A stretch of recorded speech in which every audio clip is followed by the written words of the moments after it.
Greetings, salutations, and other big words. My name's Ethan. My handle is Wrangler. Welcome to Frequency Studios.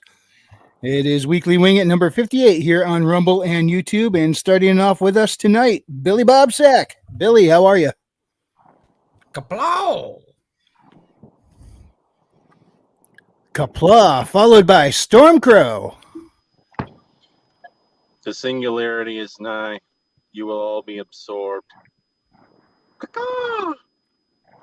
Well, in that case, I guess show's over. Let's go home, guys. No. Okay. Read out. Hello. Whoa. Do better than that. Come on. Holy crap. Yeah, that was almost Cyril Figgis level. Hello. MD Boncher, show us how it's done. How you doing? Huh? Oh, that's how I got to open up every stream now. Hey, how you doing?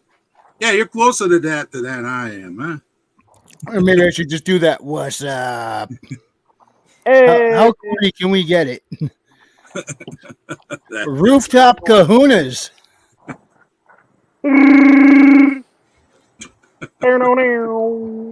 He is literally broadcasting it from the rooftops tonight. It doesn't matter. Nothing bad can happen today. I beat that godforsaken game Jump King last night. There's nothing. As he says on a slippery roof. Yeah. Oh yeah, remember? Gravity. Not wearing magnetic Yeah, and then you started playing it again. I had to get to the new DLC. You have to actually jump like a third of the way through the original map before you get to the beginning of the DLC. That's kind of a kick in the. Wow. Oh, who knows? Anyway. I agree with Skunkworks that Redoubt has an excellent campaign hat. I feel like Teddy Roosevelt should be popping out to photobomb him. I got way too many hats in this room alone. It just keeps building and building. And I'm like, what am I going to wear tonight? Oh, yeah, the Marine Corps cap from that episode. Well, hold on now. Well, before we get too far off to a rabbit hole, we still need to introduce Freddie. Hey, straight from the drawing table, finished my page 1 and scanned it. I'm on fire right now, so let's go. Let's make it happen. Awesome. This is Rattel, right? Yeah, Rattel number 1, page 1. I saw the pencils earlier, man. It looked freaking sick. Professional Nice. critic here. Yeah, wait until he announces his next book he's working on. Well, right now I'm going to announce Maji-chan, and let's check out your new avatar here. Hello. How is everybody? All right. The So avatar used to looking for the pony. I got to retrain my brain to see that now. You want to explain this? It's Mew. What's there to explain? Your avatar. It's me. Actually, Apparently, she looks like a pooch. yeah. Whoa. If I ever get done with the book, this is gonna go on the inside cover on the little bottom. Just a little picture down there. Yeah, We little, can get people little used pup to looks so seeing it. happy in that picture. Very much so. Maji, if you really want to fuck with people, we can put my picture in your book. Wait, whoa. He doesn't Well, he doesn't do anything like that. Well, joining us in the chat, first in tonight, Skunks Workshop. How's it going, Skunks? And, he witnessed Kahuna beating the Jump King. Animation Overloads joined us, along with Guilty Gearhead. He says, good evening, everyone. Hey, guilty. The whole crew's here. Hell, the gang's all here. What the heck do we care? So, guys, I'm getting off. I will either get off slowly or very, very quickly here in just a second. We advise Kahuna, And when you fall this is not a good time to use the express lane. Slowly or very. Just That was remember. Well, Just remember, don't believe in gravity and it won't exist. Identify as gravity free. No. like in It's true. I saw Elmer Fudd do that once. Yeah. Throw yourself to the ground and miss. Well, we also happened to Mel Gibson in that episode of Family Guy. He walked right off the edge and fell down No. because he didn't believe in gravity. Jump King was a game. This is real life. You don't. Guys, relax. He's got this. He Guys, falls. He just uses his fat to roll off. History does not repeat itself. I've only fallen off 11 times in the past. There's no reason to think it would repeat now. Yeah. No. See, I mean, he doesn't. as hilarious He's as it already would be. fallen off, so he no longer has to worry about it. Common sense. Well, with He's just that, No. The real kicker is when I fell off the same roof twice in about 16 or 17 minutes. There we go. Oh, that's Dude, don't you have like a twice a week quota and that's it? Don't be an overachiever. Andrew Campbell's joined us. Big ups. Listening while working. Thank you, Andrew. Campbell. Like the suit a little bit better. Skunk says, do a wall jump, Kahuna. No, Kahuna- you guys saw my Kahuna parkour. If I parkour off that roof, I'm not getting back up. The highest I Somebody- ever It'll be an awesome video. was Somebody's 18 or going to do an animation now of Kahuna's face on the Jump King character. Oh yeah, and the babe, she was worth it, and she was at the top. You all didn't believe, but I believe. So Oh, Christian turns out Chucky she's fly. was so On a 65-inch TV, Kahuna. I saw those Kahunas you were jumping after. What? Ew. Babe. Oh, shoot. Readout's alter ego has also joined us. Hi, Readout. Yeah, that's kind of like the Borg version over there, where it's kind of a hive mind over there. There's 3 of us, and we're all fastened together through the power of alcohol. No. There's only one true hive mind, and it is the Omnisaya. Meat sack hive minds are worthless. Yeah, they're also the creators of My Immortal videos. Isn't that right? That alone does these justify are 6 facts. inches of meat sacks, sir. You are You are not spitting helping your facts here. case. If you make that divine singularity, I'm just going to have to throw the Borg at them. Who says that we didn't create the Borg? Opting I out. don't- yeah. This is going to go into a long rabbit hole that's got nothing to do with anything. However, MD, there was something you Yes. wanted to bring up tonight? Yeah. Kind of the subject that's been on my mind this last week has been Well, talk to us, Get- baby. Go ahead. You got my attention now. You got my attention. Then let him speak. shut up. Empty, what was that? I didn't hear you. Shut up. Fu Man Blue says, good evening, everyone. Yeah, good night, everybody. Oh, anyway. Yeah, Fu Man. I was going to bring up the topic of gatekeeping because it's something that I've been noticing on the rise lately in a couple of different ways. One is good, the other is problematic, to use a You mean the two frequently different used All right, well, current term. before we jump too far into it, Mhm. we hear gatekeeping thrown around. So when you say gatekeeping, I want to make sure we know exactly what you have in mind. So please define. Control of access. There's 2 kinds that I'm seeing kind of on the rise. One actually has a positive benefit to it if properly applied. And that is a community gatekeeping, where I've been seeing a lot of communities getting hit with, for better or worse terms here, locker room poison. You get that one person that joins up and then just basically starts trashing the community vibe. You're not supposed to tell people what I said. It I was about to say, I've kept my mouth shut lately. it wasn't you this time. That was last time. But the other kind that I've been seeing cropping up again is, I guess I would call it, come on, brain, learn to brain. It's the market gatekeeping. And that is a lot more questionable. Now, everybody wants to make sure that we get the best quality product out into the market, but I've been seeing that kind of getting used in a little different way, and sort of splitting the difference. I've been exposed to a few more different communities that are in the indie movement, not IronAge. There's many different communities out there right now in this indie movement. You got IronAge, you got Comicsgate, you got Realm Makers, you got Pulp Rev, you got Superversive, you got Kursova. So you got all these different communities, and they're people gathering together, and all these communities are kind of like-minded people gathering up. Okay, I have this goal. We're going to go, and this is the way we all want to go in, and so that sort of attracts similar mindsets. But what I've been like a whole bunch of groups similar to our own.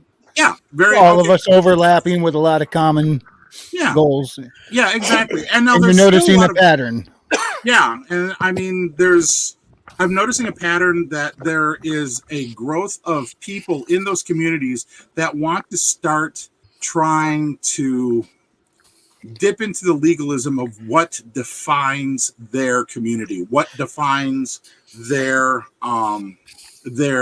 access to their community in a way that is, I guess I would say, kind of unhealthy, because it's forcing homogeneity and uniformity in a way that's generally not beneficial, and definitely is kind of against the whole purpose of the indie movement, which is to be an independent author, be a creative, to find how to do our things our own way. And I do have a question regarding that. Go ahead. Aren't we somewhat relying on the potential of community and the small communities that exist? Because without community, there is no audience. So isn't there going to be an inherent quality of community in any sort of market like this? I'm going to need more clarification than that.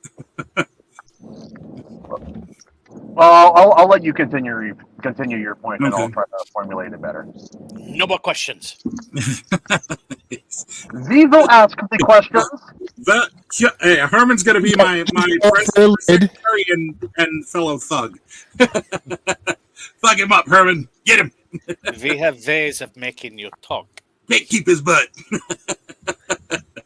Anyway. Zizo, sit you naked before the streets. I'm already there. Wait. Ways to make it stuck. Alcohol works. Yeah. So I guess what sort of, it's become a bit of a concern for me. Silence. So I've kind of been running into situations where people are starting to, I guess it started, this whole train of thought spawned out of when a Drink with Crazy, we were talking about owing you promotion, or owing you some sort of reciprocal perk, so to speak. I like your work. You need to like mine. That transactional relationship that has been cropping up, and I've been seeing it more and more, where certain communities are like, oh, if you're going to be part of our group, that means you have to shill for everybody else, no matter what you think of it. You see people that are going, well, if you are going to be part of our group, you can't like these people because they're doo-doo poo-poo heads, and that's, I'm seeing that happen a lot more often with communities. But then I'm starting to see it expand more of, well, if you don't agree with us, we're either going to kick you out of the community, which, a community is supposed to take care of itself and to a certain extent. But at the same time, then they're going a step, some people are starting to go a step further, saying, and because we don't approve of you, we're going to kind of hinder you in getting any sort of reach or traction under any of your projects. And then you have also the dramas going on, like what was the current one? Mike Miller versus EBS. Yeah, exactly. Or whoever. Yeah, you got a couple creatives out there that suddenly they decide to pick a fight with one another, and everybody suddenly has to draw up sides. I'm gonna pop in on that, and that's been going on a lot longer than recently. So. Yeah, that's been happening since people have been on YouTube and before. It's probably been going on longer than that. So human nature. Just throwing that out there. No, that's fine. Yeah. Well, there's always going to be the expected amount of drama within Yeah. groups of people. That's always going to happen because people are Mhm. people, and we're going to do stuff like that, whether we Yeah. want to or not. We kind of can't help it. And Oh, yeah. But and it came to a head at the founding of CG. So they hold on. it's a long trail of tears from there. Can I have Yeah. my own 2 cents on this real quick? No, Well, you can have a penny's worth. Well, too bad. This whole No change. listen, I've been on the internet for a little bit of a while since I was 14 years old, and if I'm being frank, the drama, air quotes here, between EVS and Mike Miller and EVS and Eric July, all that stuff, those are actually pretty mild to lukewarm compared to some of the other dramas I've seen go down Mm. on the other side of the internet. You know what I mean? Like they there are. have But been- sometimes it seems like, does it really need to be in public? I mean, That's it's the nature they're of the going to do what beast. they're going to do. Mhm. I tend to actually not hear about this stuff. I see drama stuff, I kind of back away. It's like not my Yeah, you're a thing. normal- Some people eat it Yeah. up, but Yeah. Exactly. Yeah. I'm not Yeah, a fan. you're a normal person. You know, you're a normal person. I And am. Yeah, you are. Normalish. You guys are normies. You guys are normies. I'm the freaky, stupid, dark side dweller here. Okay, I admit that. That's why I know about these horrible Stormcrow, things. I've been accused of a lot of things, but I've never been accused of being a normie. So you Yeah, better I've- take that back. So Do you I'm know kind of Christian- I want me to take it back, or if I just want to Gatekeeping. believe it for a minute. But What was that, Magic? I'm kind of confused on where we're going with the gatekeeping. Sorry. Yeah. Okay. Sorry. Well, we're kind of losing the plot a little. I will admit. we do It's that a just- lot. What? Yeah, I mean it's just been sort of shoved in front of my face lately. I mean, Herman and I are in another community together, and we kind of threw down on the same side of an issue that has been plaguing that community, and going, no, that's not how it works. And it's just that there are people that seem to be getting in these communities that the longer they're going on, and this is okay, human nature, I get it, but it's kind of just I've seen it rise up a lot more in the last month, especially surrounding the IronAge community, because at least in the Drink with Crazy community part of the IronAge, it's very non-conflict. You know, there's a lot of the dramas are just take it elsewhere. Nobody there really wants it. Just That's get back to probably why I creating. don't see it, because that's about where I Yeah. hang out. Yeah, I there's disagree. Want to fight? No, I don't want to fight you. But That would be fun, but it's expensive. It's a lot of. Yeah, I There's can't afford the insurance and- gas. There's insurance. We're on opposite coasts. I can't afford the gas. Sorry, man. Yeah. Well, here's the deal. In desperate times, Mhm. it's always the small folk fighting over the scraps, and that's essentially what kind of goes on. Is you have a lot of smaller creators that end up, fighting over what little territory they have. Yeah. And I mean, let's face it, none of us are selling hundreds of thousands of books every year. So it's just the way it is. And that's the reason why I like this, why I like, what Royce has got going and you guys is there's no, king of the hill here. There's no big kahuna here. There's no, Just a rooftop kahuna. Yeah, I mean he is kind of down. he's not listening. I have a Well, voice. he is at work. Let's just pray he's got pants on. hey, Don't we all tempt know him. he can't Don't jump tempt the him. hedge. We're good. Don't tempt him, man. He will take those. Oh, Mitzi Cindy Lou Who. Nobody can squash the hedge, Maji. Oh wow! And things So- go downhill for Apple. Yes. All right, back to what y'all were saying. I read out, but, brought the hat. but, Defense. and that's the thing. That's the thing that I really like about this community, Mhm. and we're all kind of here, trying to help one another. And like I said, I do support some guys here when they have the money. Like I got frickin' Otter's book sitting here, yet to read it. bought John's book. I It's a read good like 3 read. chapters. You know, yeah. So is everything I got to read. Oh my god. Anyways, but the thing is everybody here helps pretty much helps everybody else, or at least supports Mhm. everybody else, and I think that's a good thing. And the other thing that I want to point out is indie is beginning to grow. A lot of these big booktubers, they're now poking into the indie space, or if they've been digging into the indie spaces with the larger authors. But now I'm Mhm. beginning to see more and more of them try and promote the smaller ones as well. And so it's beginning to catch on. So we're kind of in a good place right now. Yeah, and that's part of why the drama is and the gatekeeping, where you get people that are trying to block others from access or demand obeisance. Excuse me, from people that are in the movement. It's like, because you're in with me, you gotta help me out, or you've got to do something even if you don't really agree with what they're doing, or worse, you don't think it's up to par. And I've seen some of that lately been happening. And I mean, we saw a bigger version of it with the whole Eric July owes us, blah blah blah. The only reason I knew about that is because people in Gilded were talking about it. Right. But just- apparently it's crazy. Apparently, else. I'm lucky and I've avoided it. Well, if you're not on Twitter, you don't see, I'd say, about 70% of it.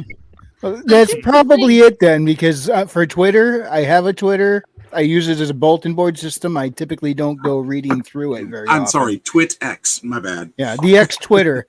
The only time I go reading through is Wednesdays when Royce posts for the Comic Shop Wednesday. I go through and I read all the stuff that people post on there.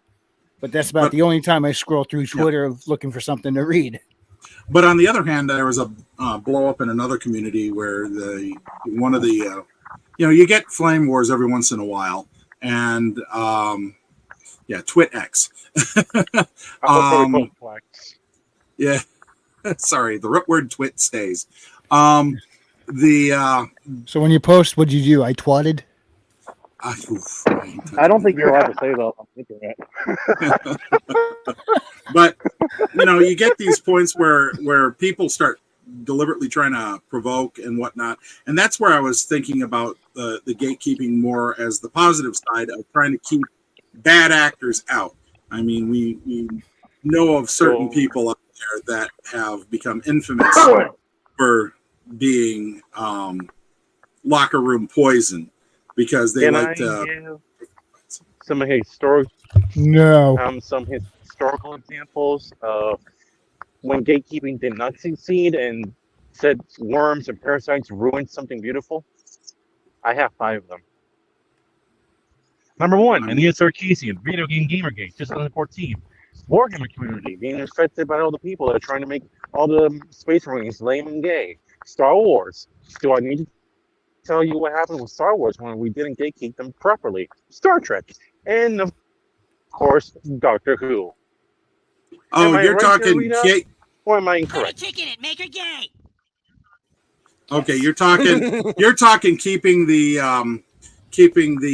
social vandals out of controlling the social parasites and vandals out of the IPs. Well, that's no. not. Don't attach anything else. They are parasites. Don't humanize them any further. Parasites. Well, I think you might be missing his point here. He's not referring to that exactly. No, I wasn't. But that is a case where gatekeeping could have saved those things. But unfortunately, that's controlled by interests other than a community. Yeah, that's controlled by corporate interests. Exactly. Star Wars was sold off. So, and I mean, while there is the extended universe and all that other stuff, they still control the IP, and that was sold off. And it's unfortunate what they've done. But the thing is, you can go. That's part of that stuff spawned us. So, and honestly, we're small potatoes, and this is the way the counterculture started back in the 60s. And all those 60s guys that started out with nothing, they ended up becoming, including guys like Alan Moore, ended up becoming big deals at one point or another.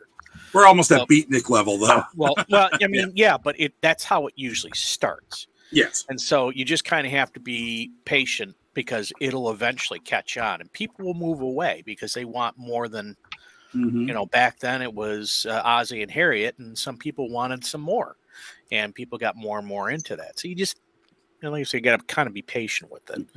But this is how it started. This is how we got to where we are, and now you're seeing the inverse of it. Mm.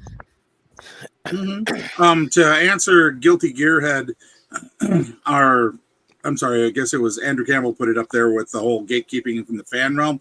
I'm talking gatekeeping in the creator realm, more or less. The fans are going to do what the fans are going to do. Those groundlings are going to eat themselves if need be. As a fan of certain things, yes, fans will deal with themselves. But the creators and the people that are trying to install themselves as gatekeepers for creatives to be involved with communities, or then to not keep out bad actors from the communities, is sort of what the point that I'm kind of getting at with it there, because there's a need for it, but at the same time you gotta be careful. One of the podcasts I was watching, I'm like, I'm not signing on to any loyalty oath. I'm not gonna say, hey, just because you're part of this movement and you're doing all sorts of cool stuff this way, doesn't mean that I have to promote you. Doesn't mean that you have to promote me. I mean, this is a fair this is where the transaction comes in. I have the choice to associate with or promote or refuse, because that's what freedom and liberty is, and that's a lot of what the whole indie movement is about. The independence and freedom and liberty to associate and get published and put that work out for the public. And it's just that people are trying to put in legalistic codes and people to control access, and that's sort of how we got in the situation. Well, whatever happens to just like say there's somebody you disagree with, like just fundamentally, or they just rub you the wrong way, whatever. You don't have to really associate with that person, but you also don't have to go out of your way to promote them or even interact with them. There's only one person that I've met in all of these communities outside of the bad actors that I just fundamentally disagree with. And he and I don't interact, and that's fine. But that's the extent of it. We don't badmouth each other. Mm-hmm. And it's why is that so hard to achieve in a smaller group of people like us? Well, two people fundamentally disagreeing can agree to disagree and everything's chill. Why don't we have more of that? No. That culturally ended when narcissism became a personality trait. Yes, sir. You hit it right there in the head. You hit it right there in the head. Absolutely. But most importantly, it's all about me. Well, no, I'm curious. Why do you disagree, Herman? No, I was being smarmy. Oh, gotcha. Or not smarmy. Sarcastic. Gotcha. Good. I disagree with your disagreement. But I defend to the death my right to disagree with your disagreement. I don't not disagree. Let's try that again without the quintuple negative. Snow. We are at max capacity. Welcome, IronAge Snow. Hello. Wow, just let me right in. You have no standards at all. Gatekeep! Wait, Wrangler, isn't there a certain, like, how tall do you have to be to ride this roller coaster again? Oh, that is evil. Hey. Just we didn't have double standards. You must at least be tall enough for your legs to reach the ground. That is right. Frederick, is there something you want to show up? Please ignore the debauchery and stupidity you are about to hear from all of us right now. I think that's my standard. Other side. Modus operandi, isn't it? Coming at the worst moment. Oh what do you mean, us? Who's Kitty? I'm talking about us. Is that the kitty that was making so much noise yesterday? It is the kitty that's going to this is gatekeep your the butt. silent killer. Little She looks mad. Meow meow meow meow meow meow meow meow meow meow meow meow meow meow. That has the look of I better be getting paid to be on camera. Yeah, really. I order some treats now. They seek This the is key for master. tier 3 subs only. And back to me. Frederick, the book behind you. Frederick is now the most popular person on the whole panel. Well, Because he's a Good. kitty. He's a kitty. Well, no way. I'm No sorry, way. Billy Bob. I'm Hold so on. sorry. I was here to stalk you, but now I'm moving over to the cat. I'm sorry. You know, no one can resist the cat. Kahuna's gonna get jealous that you're not stalking him. Okay, I'm sorry. He already has plenty of stalkers. I mean, he's got enough. He's the Kahuna, man. I know, it's true. He has lots. Can't we have like a timeshare stalking system going on? You would think. Oh, Look at your puppy. Oh my Oh, gosh, look. Stormcrow's Oh, Stormcrow, he's almost It is a as cute floof. as my pup. Look at your whale puppy. Look at your puppy. Who's your good boy? Who's your good boy? Y'all are just want to like when you see that picture, you could just like feel their fur, like you just want to just touch. It's so hard. Oh my gosh.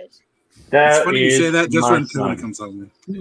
That is my son, and he is Oh. adorable. I love him, and So cute. yeah, he's better than cats. That is Yeah, a- I agree with that. He's so cute. He's almost as cute as my dog. He's like so close, right wow. there. My kitty is not here. I would show her. She's smart and she went out. So My cat's laying on the floor on a nip trip. She's not moving. oh my gosh. I have one cat under one of the desks in here, and 2 in the living room, and 3 hiding somewhere where it's really warm. Oh, We must nice. be quiet. The evil one's on the bed behind me. We don't need to disturb her. Don't tell. Also, no condolences So, on your. so is your- that our gatekeeping right Sorry there? about that. Is you must love pets? Yes. Pretty much. Absolutely. If you're ever gonna derail a stream and have everyone be happy about it, just show pictures of your critters. Oh my That's all gosh. it takes. It was the purpose that the internet was invented for. Yes, that is true. It was the next step. We I used can to put ask cats Burger- on the walls in Egypt. Now we put cats on the walls in cyberspace. That's right. Where the internet never forgets. And when we become a Good true spacefaring species, what are we going to leave all over these other worlds out there? Stuff Yeah. about cats. Cat Cat videos, and dog dog videos, and pornography. Yeah, That's where aliens come to Earth. They want to adopt cats to get rid of their rodent problems on other planets. that is true. That is true. But their rodents are like 7 foot tall death beasts or something. And the cat's like, nope. Instead of the regular cat, they go and they get the puma. Yeah, the cats have plot armor, so they can just pretty much do anything. Yeah. I mean, Yeah. when's the last time you actually heard? Let me be honestly. When's the last time you heard of a cat dying in a story? Tom and It's always Jerry. Tom once got beheaded. One time. You know what? Because Tom did it. There's a few times there's a few times he died, turned into ghost, and then his ghost kind of killed Jerry, and then started chasing Jerry's ghosts That's around. right. So, and then I think Sylvester did that a bunch of times too, but that was back in classic Toon era. We don't see that anymore. Yeah, See, yeah. the original ending for the Along and Tom beat and up Jerry everybody else. show, they both commit suicide. Yes, I saw that. That's really dark. Get dark. Oh, that's That like was one time fucking Popeye Okay. offs himself. Time to kill this rabbit. Okay. Really? Pick Kill back the on the topic. rabbit. Kill the Back on the rabbit. topic. Kill the rabbit. Well, you know what, Miss Snow? You just gave me a perfect idea for a happy children's book where we see a cat die. No. Isn't that cool? Okay. You know what? I'm going to side with MD now. Back on topic. Oh, Yeah, we're done with the kitties in Grimdark. oh my gosh.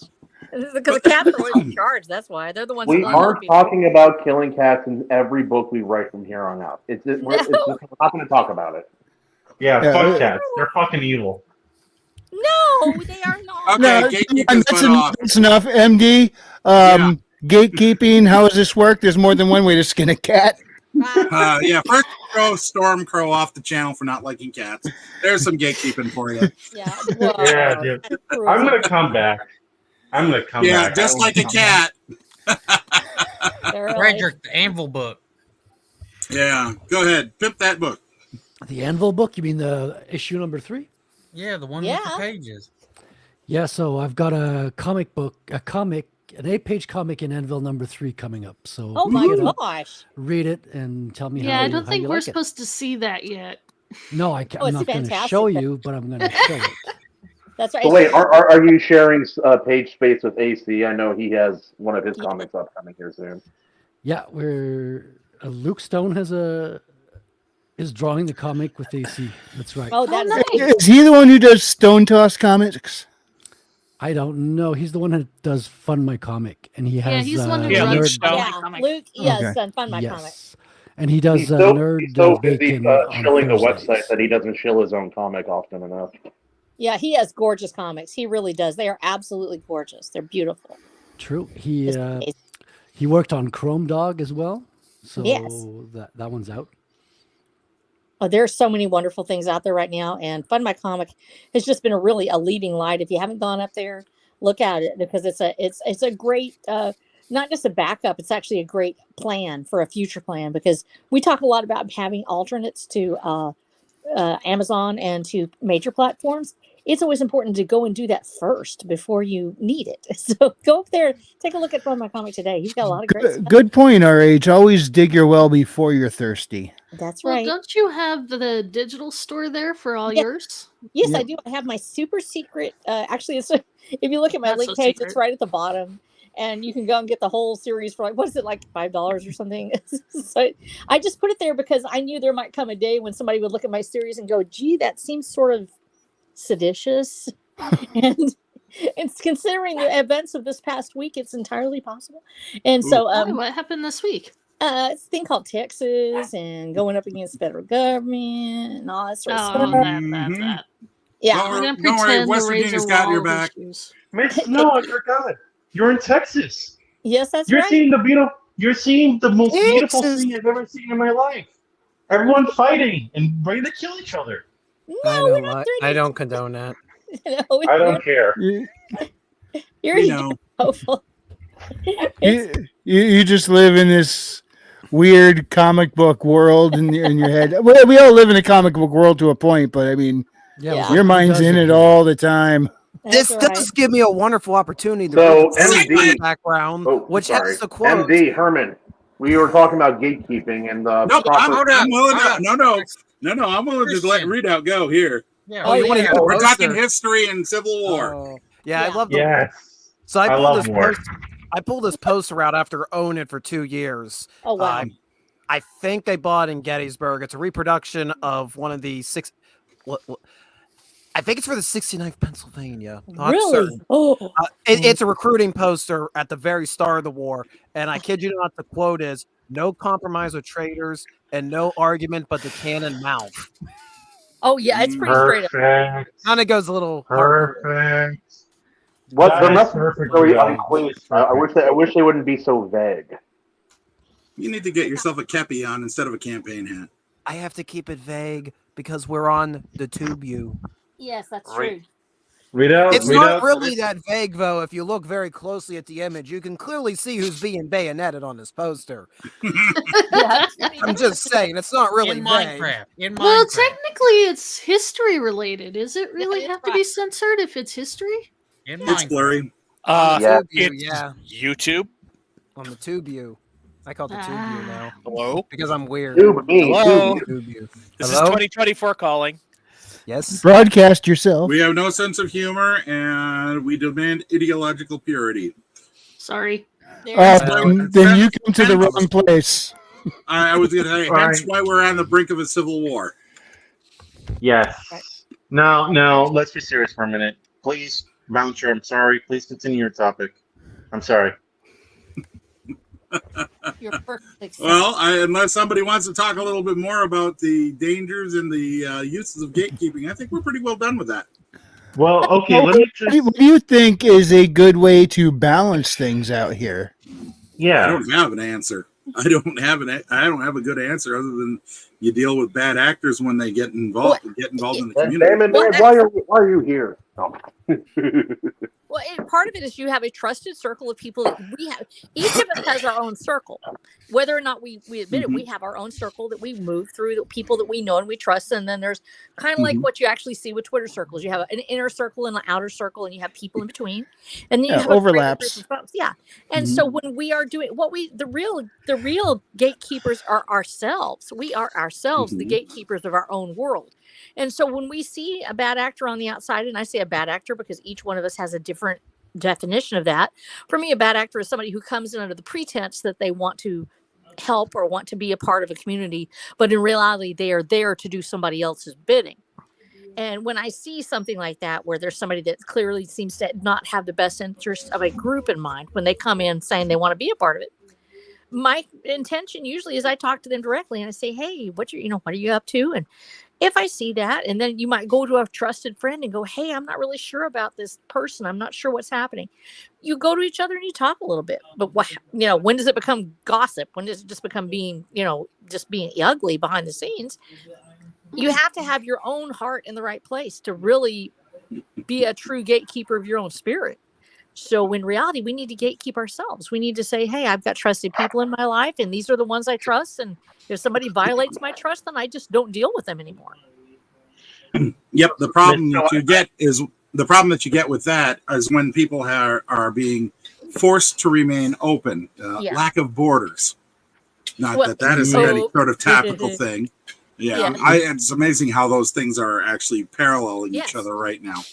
Yes, but that's the reason why it's important for us to say we are controlling ourselves. So you cannot force me to accept something. You cannot force me to do something.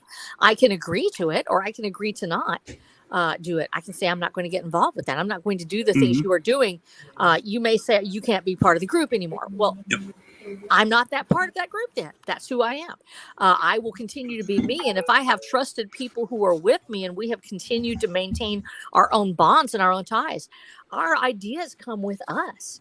That's the point of being as independent as possible and to being as loosely associated as possible instead of being centralized, where somebody's telling you exactly what to do and how to do it, because you can be cut out of a group that's centralized. You can't be really cut out of an amorphous group of people who simply come back together each time you try to interrupt them. It's like interrupting a school of fish. And so you go ahead and you say, that's fine. You go ahead and you take whatever it is you think that you have over there. I'm still going to call myself this, and I'm still going to do these things, and you can't stop me. And if you try to stop me, I'm just going to regroup. I'm going to adapt and overcome right behind your back with people who have been coming with me all along.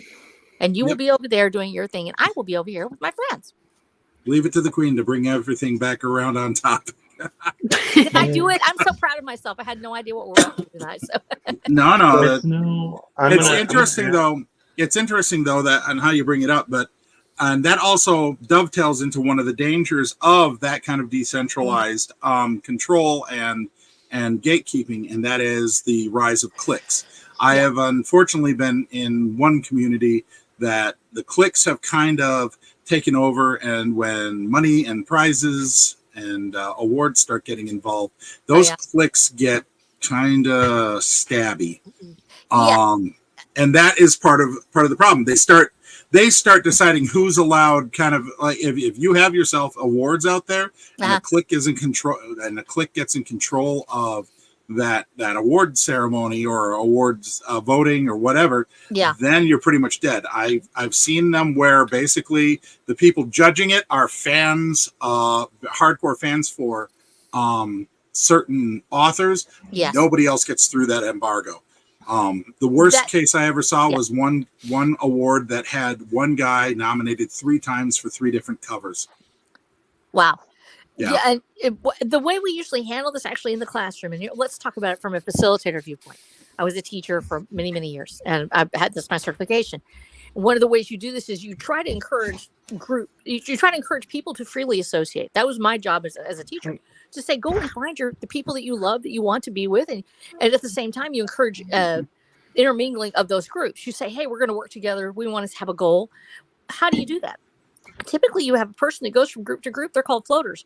And I know people don't like that word, so we use a different way. We used to use that term in retail also. You float from place to place. But so let's say that you have, let's give it a different name. Let's give it one that's facilitators. They're people that seem to move freely between certain groups. They have they seem to have an appeal. They can go from place to place, and pretty much you encourage those people. Hey, you're not necessarily peacemaking, but you're bringing them together to say, we'd like to do this thing. And you try to encourage those individualists, the ones that really don't fit in one group, but may fit in 3 or 4, to go ahead and be the leaders that they're supposed to be. And you say, hey, go talk to these people. Well, when you see those cliques come up where it's only this person, you can sometimes talk to somebody directly in group and say, hey, I just want you to know other people are thinking this. How do you want to answer that question? How do you want to say, hey, we're not trying to be a clique. We just love this person. We want them to do well. That's great. Say it out loud then. Mhm. Say it out loud and say, we're all going to be doing this thing. That means everybody else has got to get together if they want something else too. Then you go and organize. And you And- encourage your leaders to do the same thing back. It becomes a competition. But it is tough because we have to decide on the fly what we're going to do. Anytime you do something that works, somebody At will the try to same time, try to discourage competition enhances performance. It can. Proper does. Yes, it can. It can also make it tough for those of us who don't like really to compete. And I just want to be there and I want to be like, hey, everything's cool and I just love you and this is great. And that's why I was a preschool teacher and everybody got a prize. Can I That's the right. can The I world correct doesn't what work that Skunk way. Workshop just said real quick? He said, I came across this author who said, if you thought book one was bad, you'll hate book two because it's going to have even more LGBT representation, Wow. and then claims to be Iron Age. Now, by definition, if you're pushing ideology before story, Uh-huh. that's not what the Iron Age is. It's one of the qualifiers for it. Yeah. It may be indie, but it is not Iron Age. But somebody could be doing that because this is something. There's a story there they want to tell, Yeah. and they don't care what anyone. I mean, and there still is some of that spirit because, like Royce keeps saying, Iron Age is a time period where a bunch of indies step up. That's how he defines it, and I guess we all kind of have a different idea of what that is in our head. But I mean, so it could be, but it is very much in line with what the establishment's doing. So it's not like there's some rebel here. The only But way I I mean, define if they're doing that indie, I still have a level of respect for they took the time to put this only together way and I put that define out on it their is own. as long as you're not backed by a mega corporation or big company behind your project, that's it. Well, the ideology thing has kind of been there since. It's not that the ideology can't be present in the book, but when you're pushing ideology and you're putting it before story, that's the problem. Like Sybil, he has a series of books that he's written and haven't been released yet, and they have a lot. Would you say a little bit of LGBT-ness in those books, Billy Bob? Just a touch. But the thing is, not pushing the ideology. He's not pushing an ideology. He's not saying this is, and it's not detracting from the story. It's just part of the story. No, I get that, but I'm just saying in general, it still can technically be Iron Age. Now, is that person going to really sell in this fucking group? Well, No. that's up to the group, and that's the thing. When you're in a laissez-faire, let's No. say that this is where a lot of things take place. We say, how much freedom do you actually want? If I'm free to write mine and they're free to write theirs, and the group says, hey, we love this and we want to front it. Maybe there's 3 Iron Age people that really love it and the rest don't. That's okay because you found the audience. It's those 3 people. You're not wanting to keep that audience away, but at the same time, we're saying what you want to do is avoid saying you have to do this thing, you have to do that. Iron Age is specifically there to say that we are allowing each other to tell the story that we have and that nobody can tell us to not do it. Now, if let's say that somebody releases something that truly seems reprehensible, it's just not, it's something horrible, dealing with pedophilia or something like that, and it seems presented in a positive light, the group technically under the right circumstances would go, we don't really like it. You wrote that, you have that moniker, but we're not doing that. Nobody's buying it in this community. We aren't going to allow you to keep promulgating your idea in this community if you're going to do something that is absolutely reprehensible, especially to those that are running or responsible to the community and facilitating it. And that also speaks to the cult of personality problem that you get with some of the people that you get some powerful personality. I was going to bring it up if you didn't. If you have ideas, read out. You've been quiet. Talk. So what I'm going to say is, of course, the cult of personality, the concept's been around for centuries. You can go back thousands of years, but the internet has definitely made the cult of personality much easier to spread per individual. You don't no longer have to be the right person with the right lineage and the right income to do it. All that really matters is you got a microphone, you're able to manipulate enough people to believe what you say. It can take a life of its own very quickly. I've seen so many stories in the past, let's say 20 years that the internet's been really around, and just 2-3 decades maximum the internet's been around, people that started out with nothing and probably meant the most earnest things, and very quickly it all went to their heads, and they basically had a whole bunch of minions in their little club following them around. And this is usually when these personality figures start doing some shady stuff to their fan group and have them do stuff that doesn't make sense.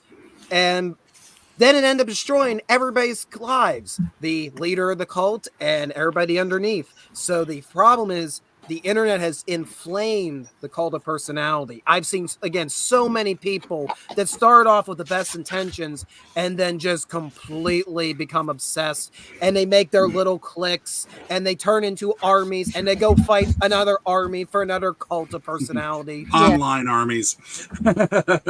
Yeah. I will point this out with what you just said, that Dr. Jordan Peterson brought this up recently on how what they call the dark triad. You better not misquote me there, buddy. I'm paraphrasing you there, dude. Deal with it. So much. I'm very precise in what I say and how I say it. I really think about my words. But the point is that what you say about me there, Buckaroo. Well, you sound a little like Kermit the Frog, but yeah. I love it. Anyway, there's a lot of scientific data starting to show up that internet usage, especially for those that already have a proclivity towards the dark triad of personality disorders, actually gets amplified very rapidly. And now, thanks to the internet, we have discovered that there's a fourth part of the dark triad, making the dark tetrad, they're now calling it. Yeah. And so we go Machiavellianism, narcissism, psychopathy, and now sadism is being added in, because one of the things they noted is anonymity and the lack of repercussions for bad behavior has actually caused people to become deliberately cruel and causing harm a lot more often, due to the nature of how the internet works. People say and do things that to other people that, because they wouldn't, there's no chance of them getting punched in the face right then and there and left a curb stomped, they go ahead and do it. That's not all too new. Ask anybody who operates with CB or ham radio about the term microphone balls. Yeah, and you said sadism. I thought you were talking about publishing. That's masochism. Well, Mr. Bouncer, hold on. Bouncer. Out of everything you just said, how can that be applied to me? I don't know. Are you a narcissist, psychopath, Machiavellian, sadist? Well, yes, I'm to not 3 to narcissistic. 4. That's narcissistic is the only one you're not. Are we working on a sliding scale Exactly. Yeah. Oh my gosh. Yeah, The point exactly. is, though, that feeds into the cult of personality as well. He's on the cult of personality spectrum. Well, He is the spectrum. the other thing to throw in the mix is, let's not. A lot of this also got precipitated by the reality TV thing, where you had people who were getting overnight success for being on, just showing their lives or whatever, being on Survivor, and the Kardashians were among them. I mean, think about it. When the Kardashians came out, what exactly was their claim to fame? Their claim to fame was that they were a Hollywood family whose one daughter did a sex tape. Well, that's kind of like Paris Hilton. She was famous for being famous. Whenever I hear the word Kardashian, I automatically begin to gag or try to make myself gag. I apologize. In imitation of Picard was taken captive, but he refused to say there are 5 lights. He only would say there are 4 lights. Yeah. Yeah. Which is a direct ripoff of 1984. But okay. Correct. But I think that's also amplified things too. Oh yeah, Herman, you're absolutely right. I think that we also have to remember that there are those who seek to exploit that particular issue. And anyone if you're out there, and this is, we don't realize, and I talk about it frequently when we talk about handlers. Almost everybody, if you start to get a little bit of oomph, you'll find out that there are people who seem to know when you post. They seem to know what you're doing. They may occasionally interact with you or not. However, they seem to shadow what you're doing. When you start to get a certain level of influence, these people will attempt to influence you. They're not acting on their own necessarily. And I'm not saying there's a grand conspiracy. What I'm saying is there are a group of people who are very, very interested in anyone who has any influence whatsoever. Because they want to co-opt it. That's right. Just like they did with everything that was popular. And they're running out of IPs, so they're going to start looking at us. Well, the fastest way to influence me is to buy my books. Yeah, buy your book. Well, don't worry. They can do like the guy that actually wrote The Matrix and steal it outright. Yeah. Skunk's Workshop says the ideology or agenda is something I thought we all agreed is counterproductive to the cause of the Iron Age. Yeah, and that's also kind of like Kahuna said a little bit ago. Putting the ideology before the story is what got us all sick of everything. Do not put evangelism before entertainment. Yeah. And Kahuna, you shared a video in the Wing It chat earlier about why there are no real good Christian movies. And That was me. Oh, that was you? That was me that put that up. I watched it. It was interesting, and then because of that, another video popped up about conservative Christians and artwork, and it was like, yeah, they really dropped the ball on culture. Oh yeah, they abandoned. They abdicated the battlefield. They totally surrendered and ran off the field on that front instead of standing up and fighting. It's like reverse woke. It's like woke, but the opposite polarity. Well, a lot of they're that trying to do came a down. good thing, but they're putting message before the story. Then again, the thing is that a lot of the preliminary to woke communism had already taken over Hollywood all the way back in the 30s in many respects and stayed kind of hidden. It's a god awful mess. Unfortunately, during the 50s, not only was Senator McCarthy right, he also did some of the worst optics possible, destroying his own movement and being able to try and root out that kind of corruption from the U.S. government. And now we're here where it's everywhere. And we're going to fight on our back. You mentioned Hollywood back in the 30s. They took it over, and it set my mind on I think his name was Jordan Maxwell. He pointed out the place is called Hollywood. Now, what did people used to make wands from? Wood from a holly tree. So think about that next time you hear the phrase Hollywood magic or movie magic. Here's the thing. I'm MD's knows well about this. I'm real critical of what I call the Christian bubble, and it is that I'm with you.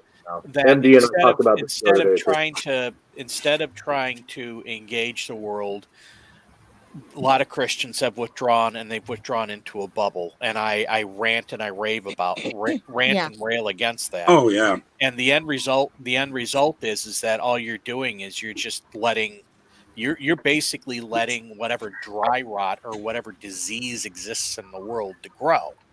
So you need to get out and engage, but it's like they can't get, in my opinion, and I don't want to trash anybody, it's like they can't get past the proselytizing and and setting things to be so that they can control it.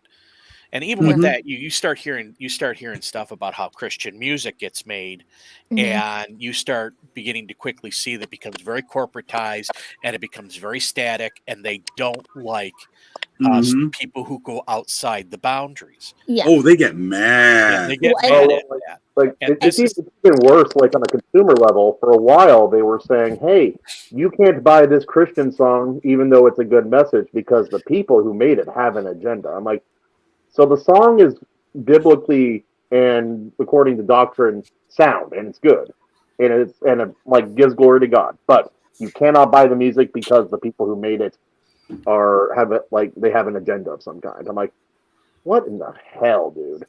Yeah, and my thought is that you get the message out regardless, because that's what the other side is doing. Matter of fact, the other side is making the mistake that I think a lot of Christians make, is that they put the message way before everything. And if you go back to the Bible and you see how Christ actually told it, Christ is one of the best storytellers out there, because he never told you what he was talking about. He illustrated it all in a story. I mean, let's take a look. The tares, parables galore. The wheat and the tares. Was it the prodigal son, the good Samaritan? We know all of these stories, but yet he never tells you what the story is about. They always come back and ask him what the story is. Yeah. And it's right there. And then he tells them what the story is about, the moral tale. So that's the thing that I think a lot of people have lost. And that if you're going to push Christian entertainment, that's where you need to go. Now, there's two good Christian movies that I know of that have been both very entertaining and both had what I would consider a pro-Christian message. The first one was Risen. And I I yet to cannot. see that. Oh, that is a great movie because Yeah, that is a great movie. it takes the resurrection of Christ from a centurion's Mm-hmm. perspective. It's just it's really well done. And then the other one was the Nativity, which is of course a Christmas movie, and it's done with they number one they preserve they stuck to the material. They tried to make it as realistic as possible, and they tried to do all the things that they needed to do in order to make that movie successful. And one of them was while they integrated a lot of the biblical texts, they kept it entertaining. So Yeah. but yeah, Well, I rant Can about that all the time. I think one of We the can other also things- add. Go ahead. Oh, sorry, Snow. No, go ahead and go. Just say. We can also add Sound of Freedom to that movie. Even though it Yes. was about child trafficking, Christian messaging was definitely part of it. Yeah, I haven't Can seen that one yet. I also No add crowing for some you. more? No crowing for you. Well, too bad. Go ahead. Have any of you guys seen the show Chosen? The Chosen? My husband. Yo, I have. Dude. Do not sleep on it. That is. I haven't seen it.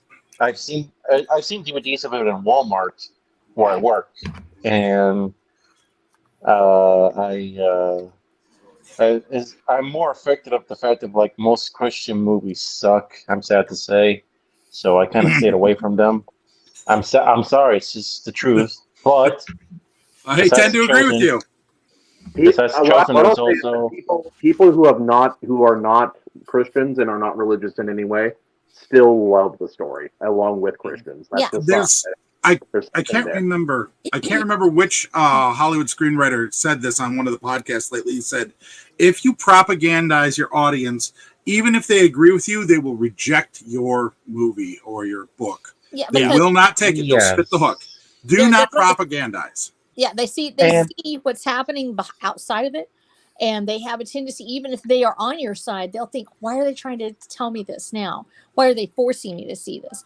And we see that with on both sides. And I think one of the issues we have when Christian storytelling, because the ones that really do work tell the story. Even if we're talking about Jesus, they tell the story. Well, and they Chronicles of Narnia. Narnia tells the story. Once again, it's all hidden behind the story. Well, and this, for instance, Herman is a master of this, because when you read The Revenant and the Tomb, there are so many heavy Christian themes, and he hits it perfectly. And this is when you're talking about the fact that you're able to see it, it's there. It's a lot like the first time I ever saw Star Wars. And I say this honestly, as a Christian, I saw it as a new Christian. And I saw the Force as being God. And I was literally able to say, this is like a heavily Christian theme. Even if other people didn't see it, I saw it because I felt like that was there. I see the same thing in Herman's book. And one of the reasons I didn't include my book in Christian storytelling or as a Christian fiction is because it has heavy themes of addiction and sexual assault, things like that, things that people have to work through, because I'm coming from my own perspective as a group leader in an addiction recovery program. And I use a lot of my own experience. But when you're writing a book about your faith, don't write it as you think you are going to have to tell it for a group that wants you to tell it. Tell your story. And also, don't leave out the nitty gritty, dirty detail. That's part of what. Read the Bible. Two daughters get the father drunk and seduce him. It's not a pretty story most of the time. And please, Rebecca, please continue to talk about me. I will, because you did answer the He's tremendously addicted to Jordan Peterson podcast. Bruno has joined us. Yeah. Hello. Guys, Nefarious was a very creepy movie. Yes. Yes. And that brought us into a topic I wanted to ask you guys. Okay. Yeah. So. Nefarious. Sorry. Yeah. So when we're dealing with Christianity and storytelling, and one of the things I wanted to do, because I also have a background as an agnostic before I became a believer, and so I have my characters debate their religious beliefs or non-religious beliefs. I have them defend their own doubt and their own fear. And when you do this, you speak to a person use your own background, use what you feel, the things that you have been through as a person of faith, whether you started off as a Christian and have always been one, or if you are a person who has struggled and sought throughout your life to seek the truth. When you do this, you speak to those people out there that are struggling with their faith, who want to know more. They see a sympathetic character that is dealing with those issues. But the Watcher of the Dam, the biggest story in the whole thing is that he has his own faith journey that nobody knows but me, because I haven't written all of it yet. But I know where he's going. I know where he's coming from because I've been there. And Mudslinger has joined us. I think that's a new name here. Welcome, Mudslinger. Yay! Hey. Yeah, I totally get into what you're saying there, Snow.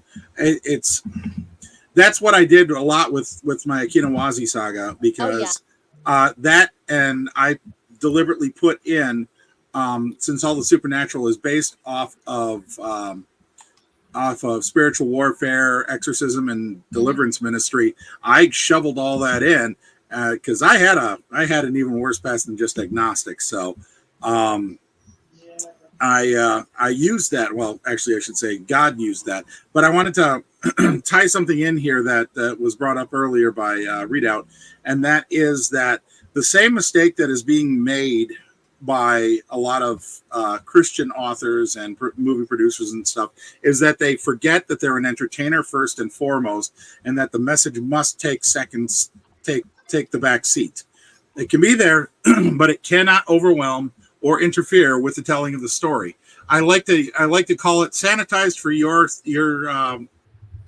intellectual protection when it comes to that, or faith protection, because I've seen so many Christian authors that will strip out any of the bad behavior that normally people do, any of the gritty realism that comes with a messy, fumbling faith walk, because they want to have their iconic good guys, their perfect solutions in a nice pat answer. I don't like that either, because it isn't entertaining and it isn't believable and it isn't relatable. Nobody has that pat answer in which all of a sudden I said the sinner's prayer and all of a sudden my life turned around instantly. But what you also see is that the woke crowd, the leftists, and all these other political groups are doing the exact same thing now. That's why Star Wars has failed. That's why all the Lucasfilm stuff has failed. That's why you have Paramount failing. They've shoved their religion and their philosophy front and center over everything else in there. And this gives us an opportunity to exploit that exactly. gap. Exactly. And even if you're not Christian, if you believe in like certain fundamental things, this gives you an opportunity to exploit that gap. Because here's the thing. Exactly. Morality, the people who discuss and people who write about moral themes, that's the heavy hitting impact stuff. That's the stuff that gets people thinking and reading and wanting more. I mean, Aesop's fables are there. Aesop's fables are still remembered for a very good reason. Oh, absolutely. I would say. How old are those now? I would say that I was 5, so let's see. Well played, sir. I would say this is part of the reason. Okay, so we've been wallowing in postmodernism, tearing apart every symbol and everything that claims to be true and reducing it to mud. And we've been doing this now for, 75 to 100 years. Why are we getting pig sounds? Okay. I don't know where that came from, but all right. Yeah, that'd be a good one. Okay. Yeah. But well, I mean, look at Daredevil and the Netflix series. Very much Christian overtones, but you were never slapped in the face with it. It was just part of the character. Yeah. They kind of move away from it towards the end, sort of in like the third season a little bit. In a way that I didn't like. I did appreciate it being in the story. Yeah. That to me was a crime. If you guys read Born Again, Daredevil Born Again. Oh yeah. One of the best series in comics ever written. It has to be one of the best graphic novels ever written, in my opinion. Yes. I have the originals. I own the original comics. Oh wow. Yeah, I have the whole series of all 6 issues of Daredevil for that run. I got the graphic novel to protect them. and I got the artist tied up in the basement. I would not do that to David Mazzucchelli. The guy's too dang good. Over and over again, every page. Now, this drawing, is a Maz. question, guys. This is a question that I have, and this relates to the topic. No. Look, to me, okay, listen, you guys know me, grimdark, lunatic, all that fun, beautiful stuff. I get it. But this is before I met any of you. I was doing something in high school, dark fantasy story, Uh-huh. and it was, in line with Tolkien, so to say, right? But it was, let's say, uglier and dirtier. Can you do that with Christianity, so to say? Yes. Like, let me say it like this. Let me say I'm it like doing this. it now. I hate Look at me how line. sanitized the evangelicals made Christianity to America. You can Because have it, when you but look there's an inherent nihilism in most grimdark, especially fantasy. Yeah. And there's an inherent, in fact, like nihilism is almost the hypothesis of like my belief system. Yeah. So if you can find it, you can have harsh elements, but I wouldn't call it grimdark, in my opinion. But what do you guys think? I think that, Christianity.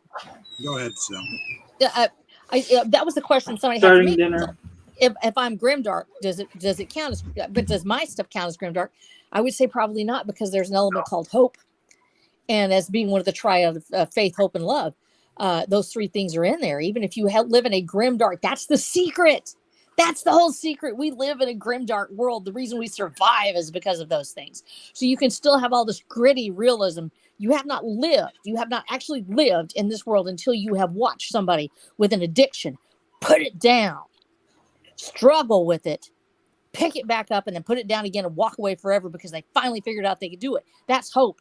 But that doesn't mean you leave that part out. You don't leave out the gritty realism of having been an abuse survivor or having lost a child. I just had a discussion with someone who has been through a miscarriage. And one of the things we talk about in Watch of the Damned is as infertility and miscarriage, which is something nobody seems to want to ever talk about. And it's because, and we had this huge conversation about it because of the fact that it touches so many of us. When we finally open up our hearts to be able to say the world is a dark, hard place filled with evil, and it still is going to be okay because there is a better world waiting, and I'm going to make it there, and I will bring everybody with me while I'm going. I'm not a messenger of an eternal doom. I am a messenger of eternal life.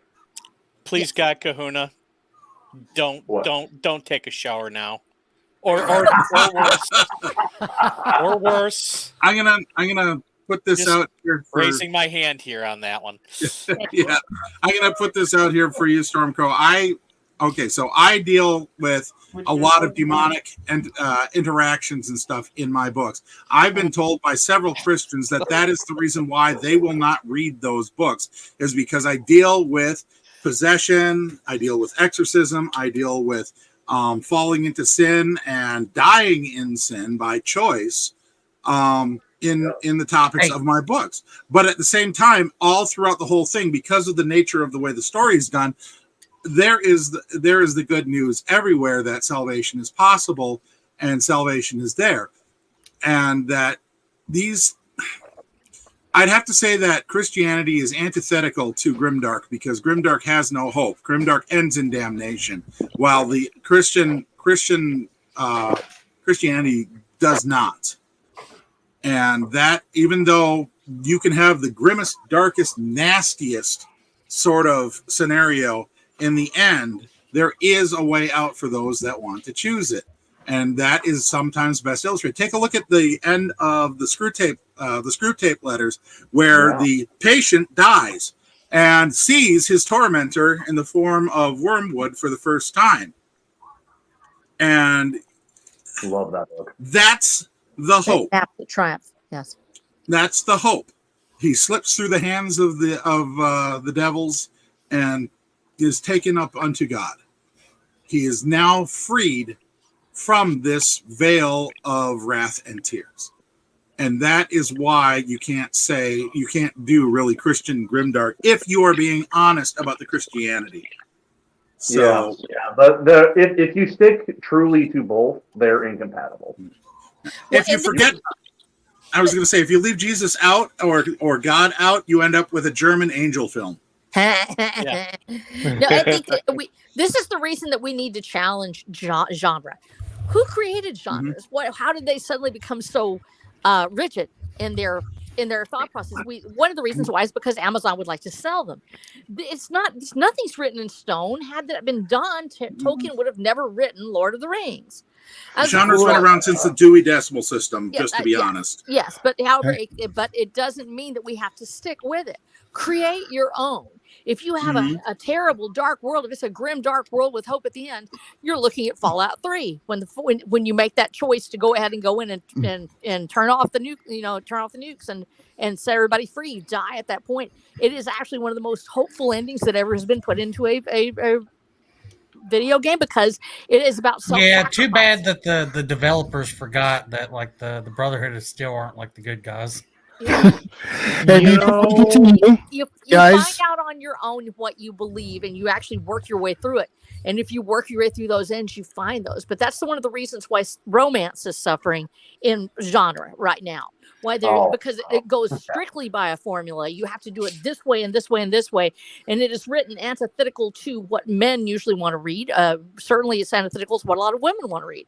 Mm. As a result, that genre is very locked in. It's extremely draconian in the way it's interpreted. Yeah. My sister and I spent an evening watching bad Netflix Christmas romances and predicting every single thing in every single movie. Before we continue, Frederick, you're short on time, right? Oh, Frederick! Yes, I'm actually a guest on another podcast to talk about my comic, actually. So Which podcast? it's Why Bitcoin. So you guys may not know, but my character is a Bitcoiner in my story. So I'm totally exploiting the niche of the Bitcoiner space, and I'm going to show my book over there. So, well, if you could drop a link to that in the private chat, so I could drop it in the chat over here. Yeah, so because a lot of us are probably going to want to bounce back and forth and watch. Yeah. Patrick, I do have one suggestion I forgot to mention earlier, and that is you should have him in an old-fashioned 1800s miner outfit just for the meme. that sounds like a pinup idea. I like it. So it's ratelcomic.com, and if you can't spell that, just go to imakecomics.com. That'll forward you there. It's just a stand-in page to get people's email for in the meantime, because it's just the beginning of the project right now. Like I was saying earlier, I just finished page 1, so this is probably something that's going to be coming out this summer, hopefully. So I want to thank you guys for having me here. I had a great time, and I'll see you guys around. Be safe, Thank you. And pat your kitty. It's so cute. Have a good day. Later. Peace out, Frederick. Good luck. Thank you. All right, now I'm back to being a Billy Bob stalker because the cat's gone. So. Okay, so you were saying about the romance genre? No, romance is absolutely getting smashed. It's just being crushed by this rigid ideology that you can only say certain things and do certain things, and it has to fit this way, and it's only written for a certain audience, and it destroys the original. When you read Ivanhoe or other classics, the adventure or romance that was actually very male oriented. It was extremely. It was, yeah. Like Romancing the Stone, that was really male oriented. Oh yeah, it was a great movie. Hold on. All right. There's only one romantic comedy I have ever enjoyed watching, and that was Hitch, and that's probably because it was from the dude's point of view. Mm-hmm. Watch High Fidelity. Generally, you try to market if you try to market romance to guys, we're not going to care. That's right. That's like trying to take something that's really sci-fi and testosterone driven and marketing it to tween girls. Oh wait. Right. Star Wars, Marvel. Try the movie High Fidelity then. That is probably the most male-oriented romance film I've ever seen. Oh, by the way, Bambo has something to toss. I have very little desire to go check it out because that's just not a genre we tend to care about. I might end up seeing it and going, wow, he was right. That was awesome. But generally, we're just not drawn to that. No, exactly. What does Bambo have to say? Bambo had one thing to throw in. There is a way to write Christian grimdark from the sinner's point of view who refuses salvation. Oh. I was shown. I went to Christian school growing up, and I was shown something kind of like that. It was from the sinner's point of view, and she was given a warning that if she doesn't accept Christ, you're going to die by this time. And she was just running around watching the clock tick away everywhere she went, every little thing. It was almost kind of like Final Destination at this point. She was like, "When's it going to happen?" And then, like right when the clock ticked to the point, she slipped off a sidewalk and fell in front of an oncoming vehicle. And I'm like, this was very disheartening. Why did they show us this? Hey guys, today we're going to read The Scarlet Letter, a nice light read, very positive. F that book. I hated that book. I hate that. Andrew Campbell's comment: romance is getting smashed. Wow. Guys, Smash that All right. like button. How about it? Are we gonna rephrase that? to circle it back real quick. Phrasing. Here. Children of Hurin. Tolkien wrote Grimdark. Do I need to tell you guys about the Children of Hurin? Yes. You need to say Hurin, not Horin. It's a little. All right, Children of Hurin. Children of Hurin is Tolkien basically doing everything George R. R. Martin did with Game of Thrones, but doing it better, classier, in one book. And It is the tale. finishing his story. Yeah. Yes, it is the tale of Hurin. Hurin's realm. It is the tale of Hurin. He is a human soldier that fought Morgoth, the original Dark Lord of Middle Earth, and lost badly. Morgoth got a hold of him and basically told him, "You're nothing. You're just a little man-ape that got coddled by the gods, the Valar, and you're sitting here trying to defy me." And Hurin's going off on his face, going, "You are not the master of Middle Earth. That belongs to Manwë and to Eru Ilúvatar the One." Morgoth gets furious at him and basically lays down a curse on his entire family. And for the rest of the book, we just watch as everything that his family does just goes and creates disaster, chaos, and ruin for everyone they ever meet. Till the end of the book, Morgoth releases Hurin from prison as a broken old man who goes to see his family and then dies. Tolkien wrote this. There's no denying that. It was a grimdark story, and it was beautiful and how dark it was. And if you consider grimdark beautiful, then I guess there's still light in the story, though. The best dark stories are juxtaposed. They have light, a small bit of light within them. Even like a story like an anime like Fate Zero. That's a very dark story. Berserk is not grimdark then, by that definition. I don't like. Berserk Berserk. It does. Yeah. No, but no. Like Berserk is not nihilistic. It has hope, even though like it doesn't always work out. The hope still exists, and the people persevere despite that. It's one of the more unexpected elements of that story, actually. Welcome, daughter. Yay! No, I think And the Mission Overload says, smash that butt. And yes, smash that like button and also share this video because we all know how that YouTube algorithm does, and we need to be the algorithm we want to see in the world. So hit the share button. Hey, Otter, this might actually be right up your alley. Hello. Yeah, right up in So, smashing the butt? What? No. So we're talking about the problem that's the is wrong with bee for her. Christian Hers is the stories bee is for they me, always put the message first without actually putting in the story. And then yeah, Crow is like, well, you can't do grimdark that's Christian. And well, what's your take on this? I don't know about that. I'm saying you can do. I never said you can't do grimdark Christian. You can do that. No, that wasn't Crow who said that. Somebody else said that the two are antithetical. If you are truthful, there's an inherent nihilism to true grimdark, and there's an inherent non-nihilism to Christian fiction, or that belief system as a focus in the story. Right, and but putting you can have yeah. you can have the subversion of grimdark tropes as a grimdark story goes on. But then is it still grimdark? Not If necessarily. missing like one of the most inherent elements of it. It could be a surprise grimdark. It looks like there's hope, and then it was all dashed at the end, like surprise. It's really a grimdark, which that would suck if you don't like grimdark and you have that kind of ending. Oh, that would piss people off. First Law trilogy. I'm looking at you. Well, this is something that Berserk actually does really well. The series starts off fairly nihilistic or pessimistic, but as it goes on, it steadily becomes more and more hopeful.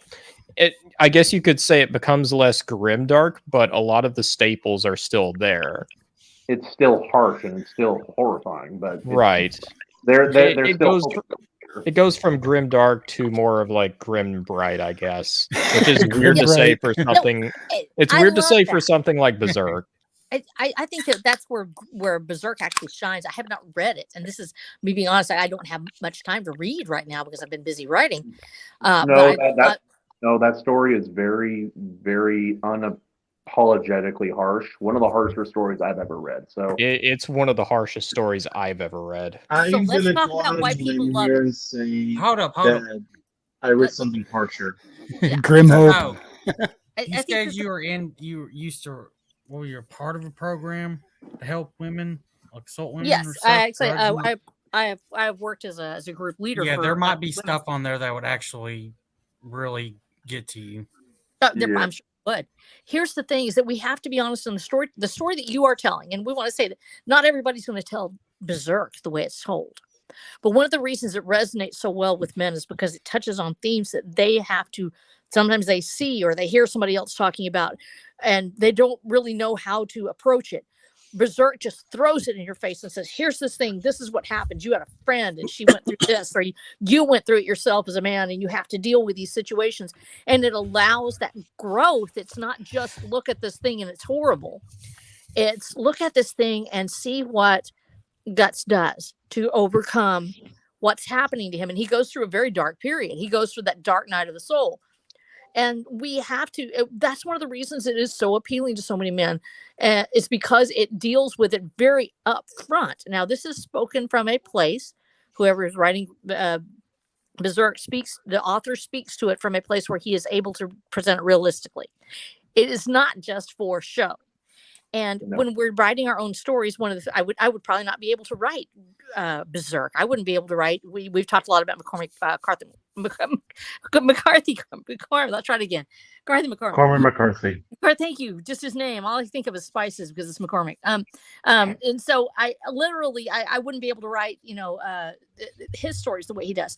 We write from our own perspective, but when we write it truthfully and honestly, there is a group of people in that audience that it strikes the heart of where they are, and they will follow that story all the way through because it speaks to them from your own experience, your own real experience. And that you can't replace that. You don't want to marry yourself to a genre. Marry yourself to the story and who you are as an author.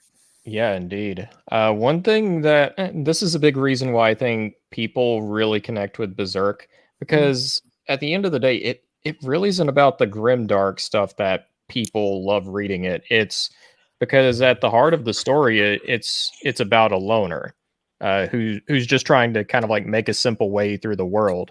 And it's showing how someone even more standoffish like him can be brought to kind of like a very low place, and then he eventually digs himself out of it over time. I would say the dark night of his soul is the first 18 or 19 years of his life. Yeah. He literally now he does go through a period after he deals with what his best friend is, where there's that whole horrible scene and everybody's fighting over it. We shouldn't have shown that. He deals with her emotion from his own perspective, and he has to deal with it in a very open way. And I think that's part of his dark night of the soul. How he starts to close that dark night of his soul is because he deals with her pain. Was it a dark night of the soul or a dark adolescence of the soul?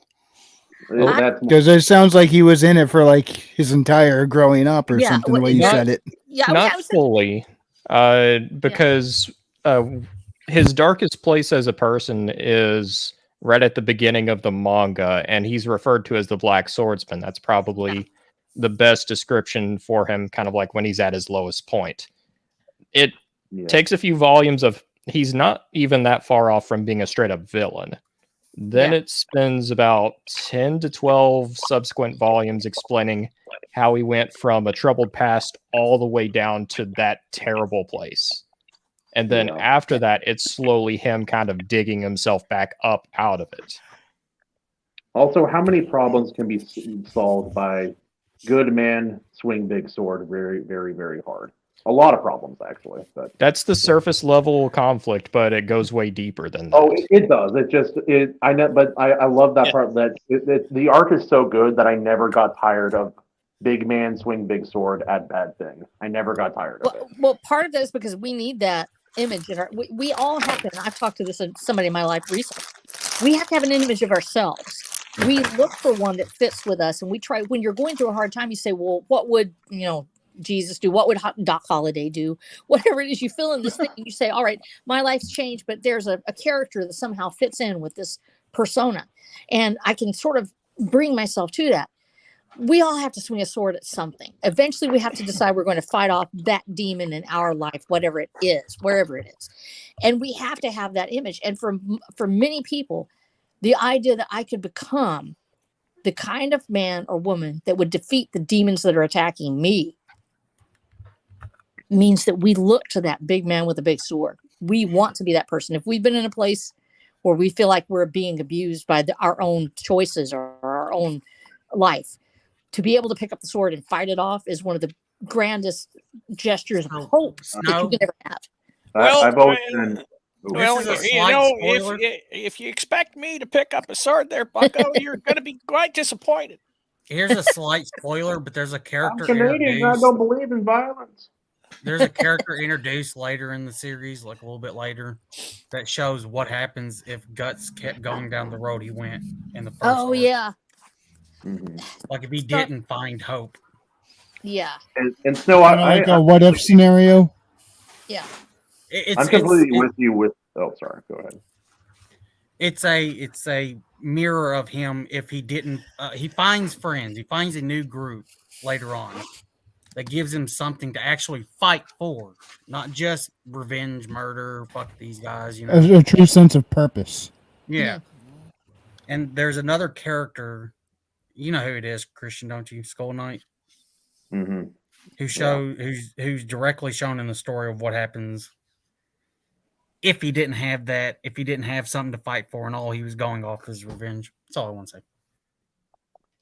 Wow. And what I'd like to say in regards to what Snow was saying is, not everybody is like, we all need that heroic image, and some of us more than others. And for me, I've always been easily inspired and hypnotized, or I don't know, enraptured by a proper heroic image. It's why Superman is one of my favorite comic book heroes. It's why Luke Skywalker, Return of the Jedi, that's one of my favorite movies of all time. It's the hero standing up to the villain, and in that movie in a very unique way. But yeah, no, I've always been easily captured by that. Now you've gotten into the other side of the reason why I got into writing, and that was to provide male heroes, that would appeal to young boys and men, because the culture is, I mean, it's like you turn around, the culture is not putting out the strong woman everywhere, and you can't throw you can't throw anything at any of these shows without hitting that as it being the thing. One of the worst that I saw was it was the Marvels. Well, Marvel. Oh God, don't even get me started on that. Oh wow. One. The actual. It was a takeoff on like a Wild West name, anyways, but it was a female lead, and she was part vampire, and she used a 6-gun, but it was modern. It was number one, it was one of the worst written frickin' shows I ever watched. And number two, wow. It was a show, like they committed. Holy crap! Yeah, and the actress couldn't carry it off. The other one was the 100, which and I watched that. I regret I gave up 4 seasons waiting for that thing to get better, And it's like, and that literally soured me off of the CW forever because it was so bad. Mhm. And it was CW all, likes to have a good start to a show and course. almost always fall off. yeah, but it's just, and there were some good parts to it, and it started to just like creep towards that line where it was like passable, and then they'd yank it away. So, but I mean, once again, it was all strong female leads. Wynonna Earp, that's it right there. Seriously? Oh, They named it Earp? Yeah, it was a horrible show. They had some good bits in it, and then it would get stupid. But here, Sorry. and let's talk I about. had Go a ahead. down now for that one. Continue. No, I think that one of the things we talk about it has a strong female lead. Why don't they resonate more with women? Why don't we see people flocking to it and watching these shows? The reason why is because it's not really a strong female lead. It's a strong made-up lead that doesn't really, it bears a passing semblance to something female. Exactly. But it is not actually feminine. It has nothing to do with women, and women don't watch those shows either. They don't flock to it. Where do they flock to? What do they look for? They look for the traditional Hallmark romance, where you have a strong male lead, and you have a actual real female lead that may be strong. And in fact, there's a whole nother genre behind that one. It's the single mother who's struggling to survive, and she finds somebody who helps her and understands her. And he's, for whatever reason, always wearing flannel, and he's in a beautiful apple orchard. No matter what happens, he's right there. But Actually, in those kind of books, the flannel is usually ripped and they're standing there like this. Yeah, I know. Like, Yeah, it's really awesome. Yeah, but there's a reason why those women aren't flocking to that in quotes strong in quotes female lead, because it's written for, it doesn't meet anybody's need. It is not actually female. It's a zombie. It is not a real representation of a. Well, it's a man. Woman. Yeah, it's a man made to look. But like as you mentioned, though, there are. I mean, yeah, they try and push the strong female lead and everything, but there are badass babes that are still, yes, like Lara Croft and Tomb Raider. I mean, I don't think anybody complained about her. Frequency, they don't actually write them characters as men like they are doing with these. Yeah, that's the difference. Agenda ones. Men and But that's what I'm pointing out is there is a difference. We love a good badass babe. Hey. Women love a good badass babe, and we want that. There's Animation Overload mentioned one right there. Yeah. Well, yeah, and what is it? Black Widow from from Ripley. Yep. The quintessential female action hero, Ripley. Yep. Heck, even superpowered ones like Buffy. Yeah, I loved watching Buffy when I was a kid. So at least the movie. Even Sarah Connor, though, still had feminine features. Whenever they got into a gunfight, she'd kill the Terminators or shoot the Terminators all to hell, and then she pats her son down to make sure he was. She was like a lioness protecting the cub. Yeah, exactly. Yeah, even though she was a badass babe, she still had something that indicated she was still female, a woman. So, I mean, I'm not trying to derail from what you were saying, our age, but I do want to put there's a distinction. There are tough chick roles that we do love because they come across as more feminine and genuine. Well, I mean, because they're written by people who have had women in their lives who actually were strong. My family has a history of women in the military going back to World War II. I mean, seriously, as women that were fighters, but at the same time, they fought in their skill set. They fought in their expertise. If we'd had people that were 6'5" and weighed 200 pounds, and those gals could get out there and push it, sure, but we didn't. They were 5'6", dressed in a skirt, and they were badass as they could be. They have been, and it's generations of them. But so there's a difference when you speak from real experience and when you are simply going, I want to make a woman who isn't really a woman and she doesn't care about anybody and she doesn't care about anyone but herself. There has to be something that connects her to something that relates to women, and if it doesn't, we don't respond to that. I think the biggest problem is that a lot of the girl bosses that are being written by Hollywood and mainstream media, they're not really female characters. No. They're anti-men. Yeah, exactly. Yeah. But then they take on the worst traits of the worst men. Yeah, they're narcissists. I think one of the biggest problems is that actually, and Monty, you were going to say something. I want you to talk. Go ahead. Well, we could actually take from history here. One of the most famous women in the world is Joan of Arc. She was disguised herself as a man. She led the French armies in the revolution. Well, not really revolution, but war against the British, and actually won a bunch of them. First female ever. Yeah, I thought that was what was her name, Billy? Not you said Joan of Arc, but you mispronounced it. It was Jennifer. Lawrence of Jennifer. But that's it. Jennifer Lawrence. But yet, when she presented herself to the French king, she presented herself as a woman. Yes. And she's a 14-year-old woman. Let's get something straight. She's the perfect story. The reason why she resonates because she's still like the strongest. You know, if you were to look at the warrior maiden, it would be Joan of Arc. J-Law wants to know your location, Maji. I'm pretty sure it's not too hard to figure out. Same with Milan. Is Milan real, or is that kind of based off? Yeah, Milan is actually a Chinese folktale. Here's the thing: she is a feminine woman. She is in some ways antithetical to the end quote strong woman because she does it for her family and she does it for her country. She does this because she feels a strong sense of duty. She presents herself and she is still a woman. She is still who she is. She is simply disguising herself so she can be everything she wanted to be. She doesn't allow herself to say, I don't have to be a woman to do it. And I think this is where we see the biggest problem with what we're calling feminine is not feminine at all. They call it a strong female. It's not. It's a strong narcissist. These are narcissists. And they are, if you look at them, the strong female it's solely living for themselves, belittling other people, belittling women that are not. One of the reasons that Rose is written the way she is a very beta person. She's still a hero. She loves babies. She loves her family. The Western civilization really went downhill when they decided to let narcissism become a lifestyle choice. Well, not only it's terrible, but you also have a situation where you say that people who are not narcissists are not good enough. When you tell a whole group of humans, and most women that don't mind having a strong leader, it's okay. I'm a strong leader, y'all. I don't mind saying that. I don't mind saying that aloud. I'm not going to go belittling men because I want to lead something. If I want to lead, I go find where I can lead and I go do it. I don't have to belittle anybody. I just Andrew, a blockbuster film about Boudica would just go the same way as the Napoleon film did. It would just go the same way. Down in flames.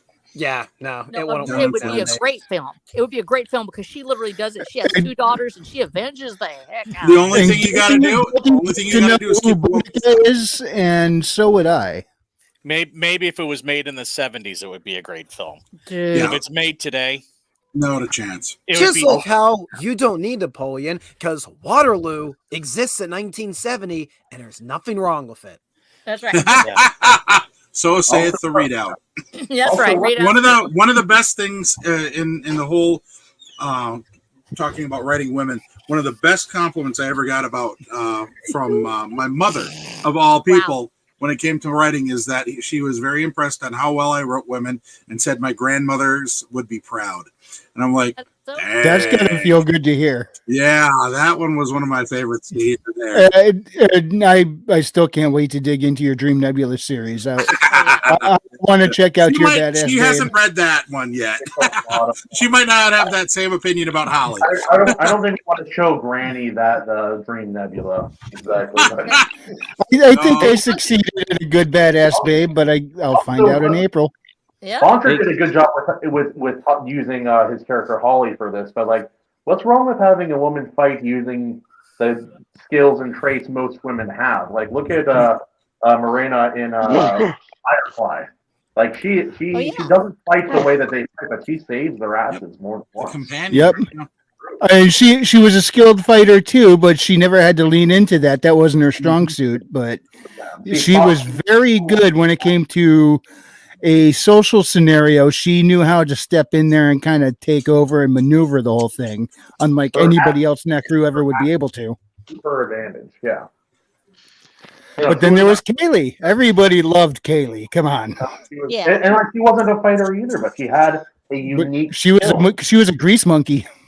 Yeah, no, she was great. Oh no, I love Kaylee. Absolutely fantastic character, beautifully written, and in fact, all of the series I really loved them. The courtesan, I keep on forgetting her name.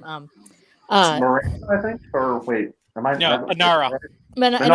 Inara is one of my favorite characters of all time because she is very feminine. She is in the sense of the holy courtesan. the person who comes in as an actual partner who reveals the divine feminine, and she's and at the same time she is who she is, but she's at the perfect counterpoint for Mal. She's still a very feminine character. How this is that this somehow isn't acceptable. She's the antithesis of a narcissist because she cares deeply about everyone around her, and Kate is the same way. And then there was Zoe, who was a good foil for Mal. And well, the other thing too is that on the opposite end, you had two very strong male characters. Yes, one being Mal, the other being Jane. Oh, and Jane was such. And the Walsh was always a trip. He wasn't as strong, but he certainly brought that fun energy to it that the others didn't have. Yeah. I am a leaf on the wind. What does that mean? Hey, it's like the interview scene. It's like, so how is the relationship with you being the second mate and your husband being the pilot and not the captain? I don't really like to discuss my relationships. And then goes, have you ever been with a warrior woman? The whole interrogation scene, yeah. And then there's Jane, who just sat there with his arms crossed through the whole thing, wouldn't say a word. Yep. In my bunk. I'll be in my bunk. Hey, Wrangler. You do. Now where I'm the folk hero. No. All right, so I wanna leave off with this because I'm getting pretty tired and it looks like I'm just taking up space, honestly. No, you're not. Well, let's see. Look. Walk into this. Look. I've been marinating on the topic you brought up about having what were you saying? A character that you what was it? And I need more than that. And aspired to be, Miss Snow? Oh, yeah, the hero that we want to be. That's why I turn aspirational is. And off goes the kahuna. As long as Kahuna comes back up with the shirt on, we're good. Yeah, we're good. Did you find that thought? Only, guys. Crow's train of thought derailed. Did it get back on track there, Crow? Make sure to follow me on Only Kahunas. I'm afraid to ask. Really? Go ahead, Stormcrow. What were you saying, baby? It's complete crap. Yeah, what were you going to say? Okay. Look. What was it? All right, here it is. I look at those characters, right? I have those kind of characters in my head. You know, those characters that, you know, to say that realistically speaking, I think in real life I'm more in common with Matahachi. And for those that read Vagamon, you know exactly who I'm talking about. Yeah. Not to the extreme of that character, but most people in real life are more akin to that kind of guy. And I felt this feeling of not necessarily envy towards those characters that managed to get that aspiration, but more a sense of like a strange sort of like hate, as in, wow, how the hell did you manage to do it? Yet with everything I have at my disposal and everything I try to do, I can't. You know? I don't know how to I think the truth is most people are between him and Takezo in terms of who they are. Takezo is a demon and a physical force beyond measure, and Takahashi is the impotence of men personified in a character. Yeah. But when it comes down to us as human beings, and we're trying to, for us being the hero that we want to be, we can only become the hero that we want to be when we are who we are. We have certain gifts. We have certain failings. When we embrace those and we say, this is who this character is, we can only write a realistic character when we embrace the limitations of the character in front of us. We can't say that Rose is 4'6". She is not going to be the woman that goes in and just beats up the biggest guy in the room and then everybody sits in her feet. That would be the antithesis of that. I'm going to guess she's tackled a few guys from the back of their knees, haven't she? Yeah, she does. She actually does a move that she'll take them down, but she better run when she does it, and that's proven in the story. She has one move that she can do pretty much that'll take somebody out, and then she better move. And I've done that move before. We have to write ourselves the same way. When you realize that you have your own gifts and you have the ability to reach that point where you become your own hero, stop modeling yourself after somebody else. You don't have to be anybody else. Stormcrow, you are who you are. You are the hero you need to be. It's in there. You just haven't gotten through that phase yet. And everything that you've been trying to do is building that character. It is building who you are. You're going to make it. You just don't need to start thinking of yourself as somebody else. You are Stormcrow. You're not just a guy who's been through everything you've been through. You're the guy that's going to be the hero. You're going to make it. Oh, by the way, I like his avatar here. Cool. His kitty cat. Look what that sign was. Yeah. Yeah. It's strange. This is what he posted this morning. Was hilarious. Oh, I didn't see it. It's a crow sitting on top of a handicap parking sign. That's awesome. Yeah, he posted that in the Gilder this morning. Said, "How I start every morning." That's right. It looks like nice summer weather down there. I'm up here. I got snow all around me, and look at that, Florida. I had a perfect jealous. work day. Oh, just overcast. The weather is terrible. You woke feel up- the skin being burnt off the body as you walk. I woke up with 1.5 inches of snow on the ground, and it's gone now. But it's raining. Yeah, welcome to West Virginia. Me personally, I've decided to embrace the flames. Embrace it. Do it. I hate the flames. I prefer the cold. The cold of the grave. The problem, I could not live in Florida, but the problem is, I think temperamentally, I might vibe with Florida better than I do with Washington. So, Are you a Florida man in disguise? No, he's a Hawaiian. That's its own thing. One of us. That's its own One of One us. of us. One of us. He's an island boy. That's its own breed of. Wow. Oh yeah. You've never seen a 6'5" white guy beat up two fully grown 400-pound Samoan guys in about 10 seconds and break through the front of the shop. It's like they're different over there. For sure. I saw that my dad. He saw the toughest guy they knew on the island. He ran the entire valley of outlaws and rejects where my grandma happened to Oh, live. that's awesome. It's like nobody messed with her because she was like kind, and her husband was like a big community person. But it's like, yeah, the worst, and nobody messed with them because the meanest guy on the island was friends with them. Oh. And it's like, you're not afraid of the Hawaiians, the Tongans, and the Samoans. You're afraid of the white guy that they're afraid of. That's who you're afraid Yeah, that's awesome. But it's a good thing that you brought up what you did, RH, with the whole we want heroes to aspire to. I think that would you say that's a true statement about pretty much everybody writing here? They're trying to write heroes worth aspiring to. Yeah, and I would say but it's so. got to Not be for myself. believable. Like somebody, Yeah. if they have a struggle, it's got to be a believable. You got to see how they were able to grow as a person to overcome that struggle. But that's part of what makes them heroic. I mean, I'm not. Yeah, every character's got to have some flaws. I'm not talking about making a very flawed character. It's nice to have some paragons here and there that struggle a bit. Yeah. And just show a good example of the ideal. That's what Superman is. I think what we're seeing with that, and I think it's bigger than just among us here, because I like having I want to have a hero that I can root for that's going to exemplify some of the best characteristics of man and civilization. Gentleman used to be an actual term with meaning. Yeah. And civilization, and that's something that, especially since modernism kind of stripped it from the West, but postmodernism put it in the ground and let it rot. Yeah. And I think now that after decades of postmodernism kind of dictating culture and philosophy and sort of how people are supposed to look at the world, I think it's inherently nihilistic, and we've finally gotten tired of it, of everything being reduced to this plane of mud. There's nothing to look up to. And I think that it's why All Might from My Hero Academia was so popular as a character. Yes.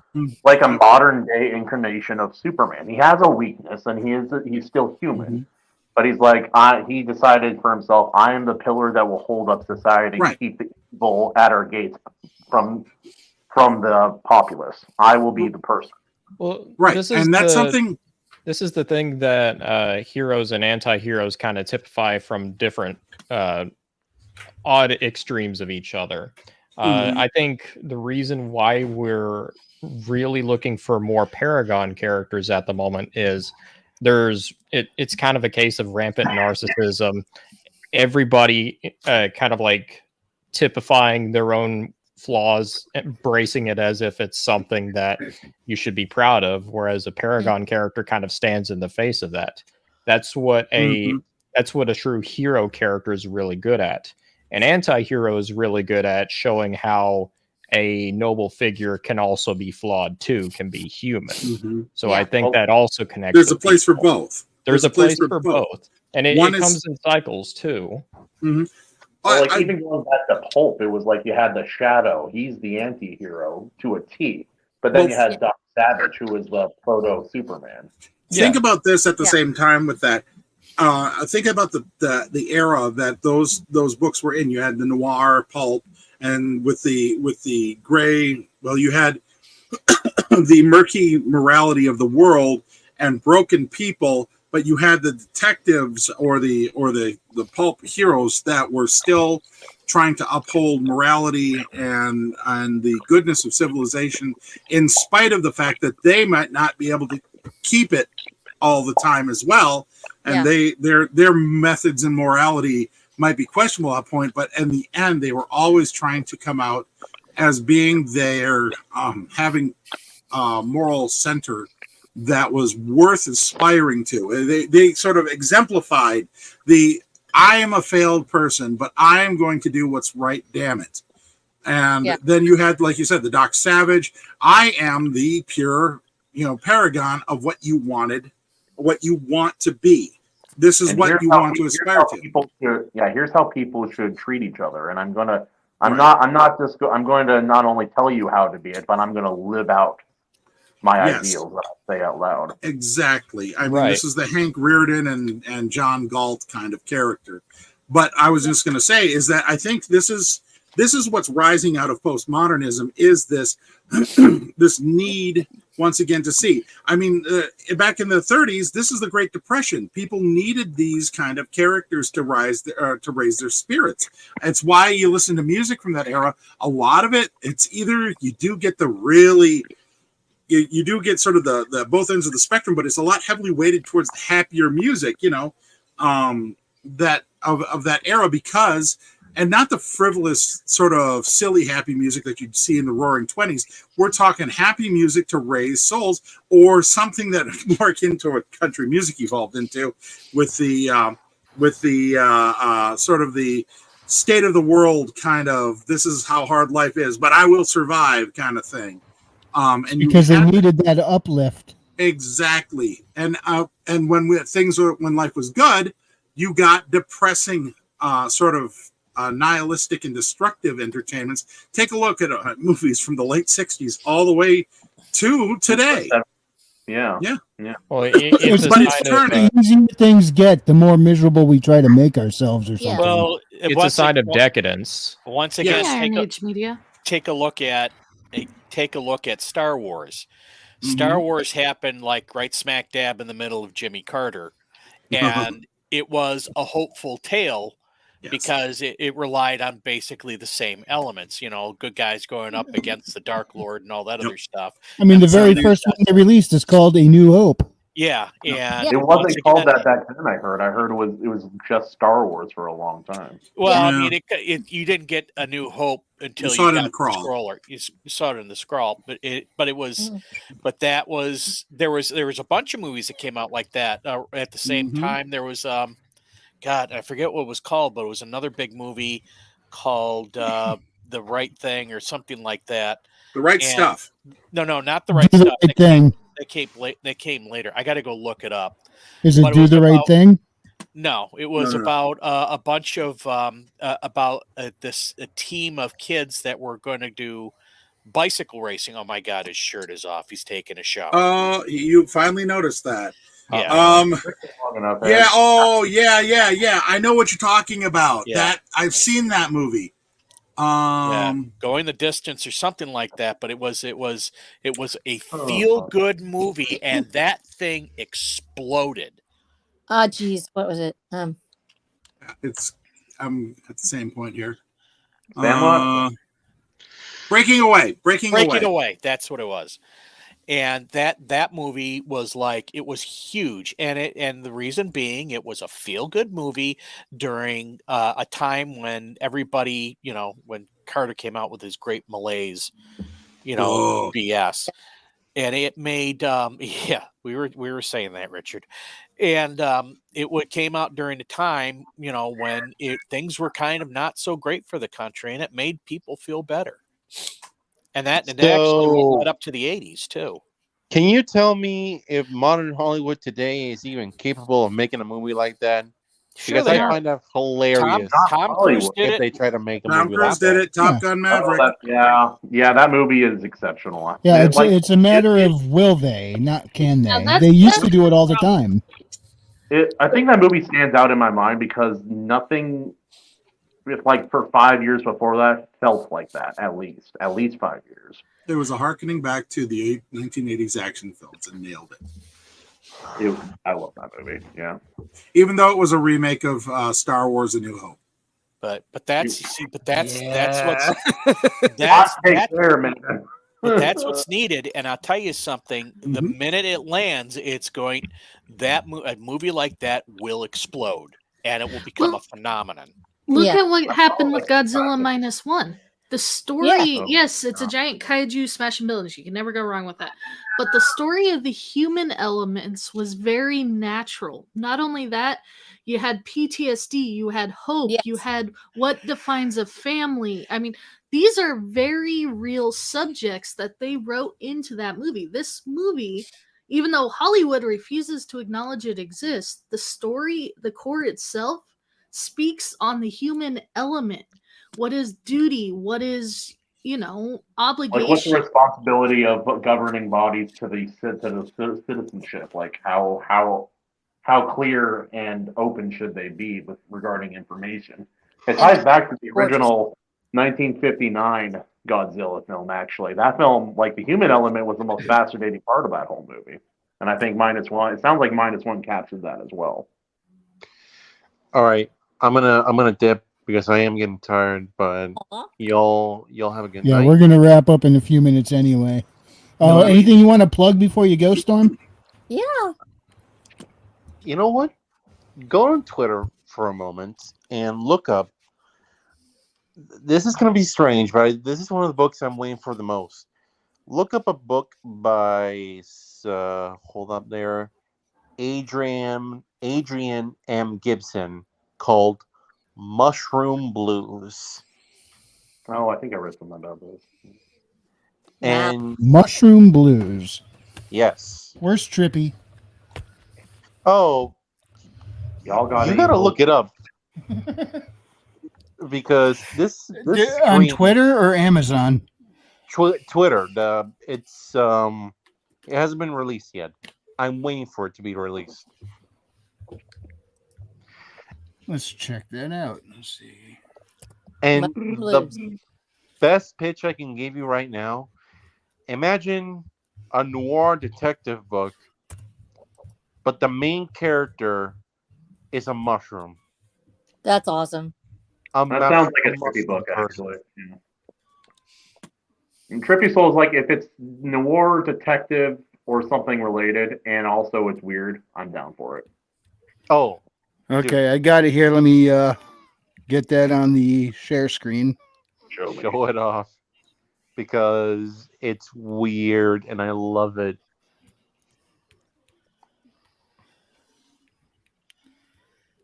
Okay. It's not quite as weird as I was anticipating. Yeah, that's a person. I was expecting him to just be a cartoon mushroom. Oh. That's exactly what I pictured, yeah. No, but listen, the dude who wrote it, he says it on his bio. is obsessed with mushrooms, and he thought it would be a great idea to turn that obsession into a freaking universe called the Fungalverse.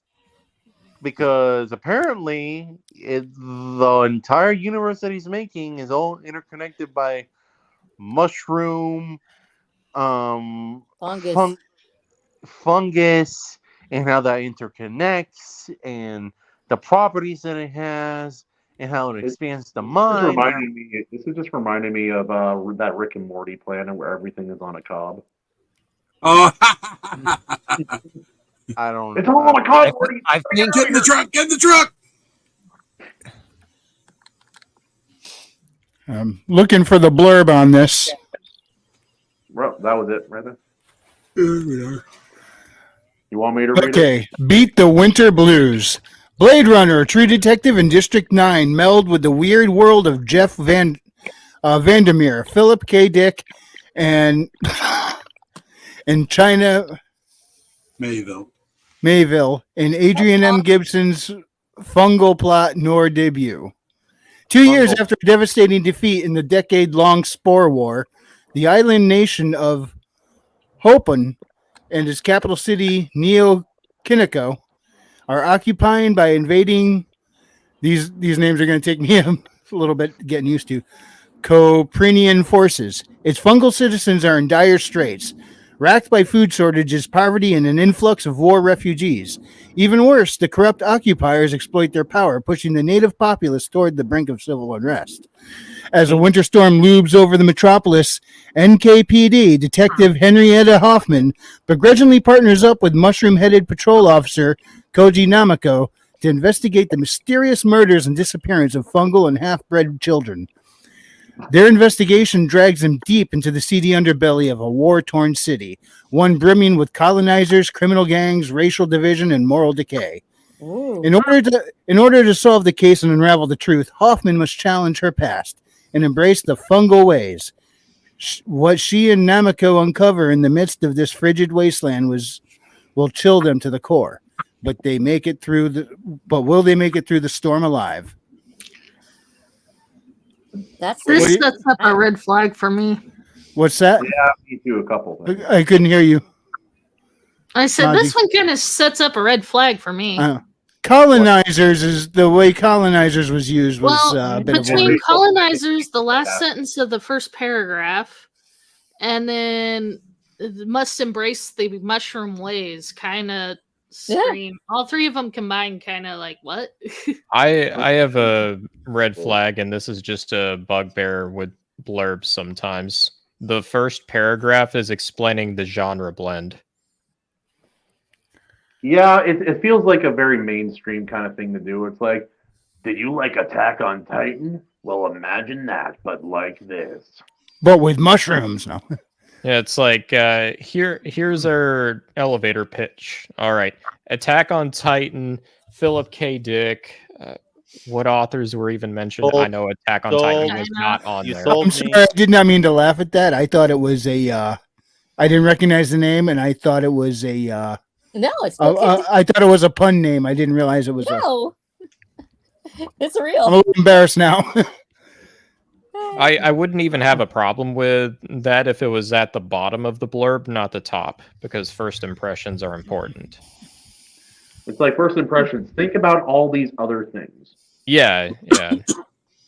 Yeah, and I always thought that was a strange move as well. Like, I think if you were a person just like word of mouth, describe like trying to get people to get a vibe of the story, I think it works. But like not on the back. Even if they used a different word than colonizer, but colonizer's been used so much by the extreme, Yeah. I wouldn't want to use Now here's the thing: they've used it so much that it's becoming part of common vernacular, and a lot of folks are getting an incorrect connotation attached to a word. I mean, in some cases, what they're thinking is exactly what it means. In other cases, no. So it could be used appropriately or not. We don't know, and it's got a stigma attached to it now, according to two different viewpoints. Yes, and also actually fungus does colonize. It actually is what it does. Well, I know. It's just the way it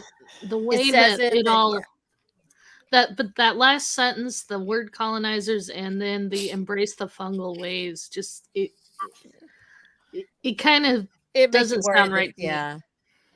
Yeah, we don't know whether he's doing it tongue in cheek or if he's doing it, and it can be so many of us now. We're so concerned about spending our money and our time on somebody that doesn't like us at all. You know, it ends up just hating us while we're reading their book, and so it makes it kind of tough. I'd say probably, you know what, I might even take a chance on this just to see if he's actually doing it from the standpoint of trying to, you know, red pill a blue pill person. We'll see.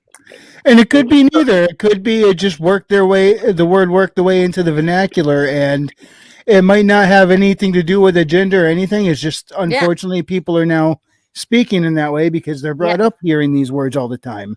And that is a huge problem. I think Royce brought it up last year, how people are hijacking words. They play semantics, and bit by bit, they get definitions changed to mean other things. And it's almost like a whole Tower of Babel scenario happening again, because people will talk to each other and not understand what each other is saying because we all have different definitions for a same word now.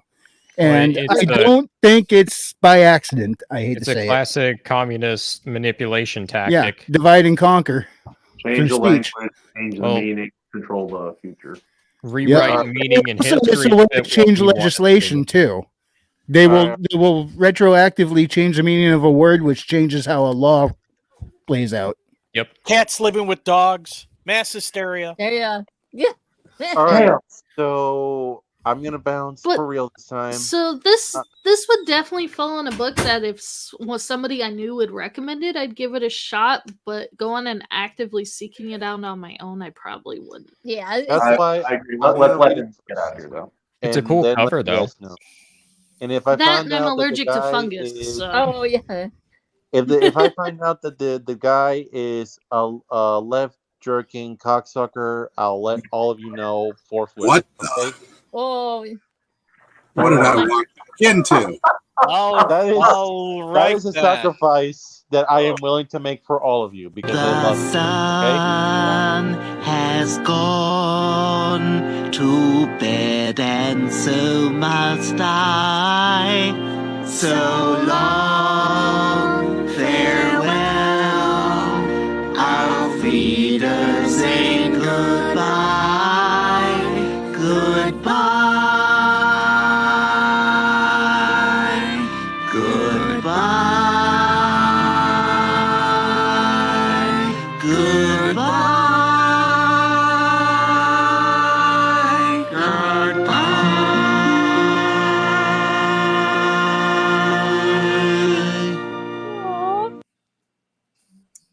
I love you all. Good night. Good night, Crow. We need a cleanup crew on aisle 6 for that last comment. That's just adorable. Yeah. I'm working on it. Billy, you found the button. Well, damn, he was still saying goodbye forever. It's the goodbye button. You gotta bounce. You gotta You need bounce. to make the You gotta goodbye bounce. button You gotta shorter also. Wow. What? You need to get that clip from one of the Ace Ventura movies. Well, take care then. Bye now. 3 seconds. That's it. We see on the side of Billy's wall, there's a giant red button that he smashes, and it says, the goodbye button. I thought Catch an instant if he had a replay. button that said anything, it would be calling Lord Otter a Fergus. Oh God. Oh no. I was Yeah. just thinking Let's not go down that rabbit. IronAge Media makes a good point. He says, I stepped away, but I'll give lefties a chance if they keep their social media clear of screeching. No. Yeah. Yeah, like you said earlier, a healthy community is one that disagrees with each other but can still function. That's I right. Because disagree. if everybody has the same mindset, you'll end up like the Disney freaking board and Yeah, we'll just create our own being bubble. destroyed itself. Yeah. Well, We don't want to But- just be stuck in our own bubble. think about where the line was really being drawn here is because leftists have been making stories for decades at this point. Yes. In fact, Dennis Prager made a video about that last year, I think. Right. It's not really been until lately just where the message has become so blatant, so over your head that everyone is finally getting sick of it because all art of subtlety has been lost. Yeah, there's plenty of things that, like everything they say they wanted all these check boxes ticked off. There's plenty of things that had all that stuff in it before, but it wasn't smashing you in the face with it, saying "Think like we do, think like we do, think like we do."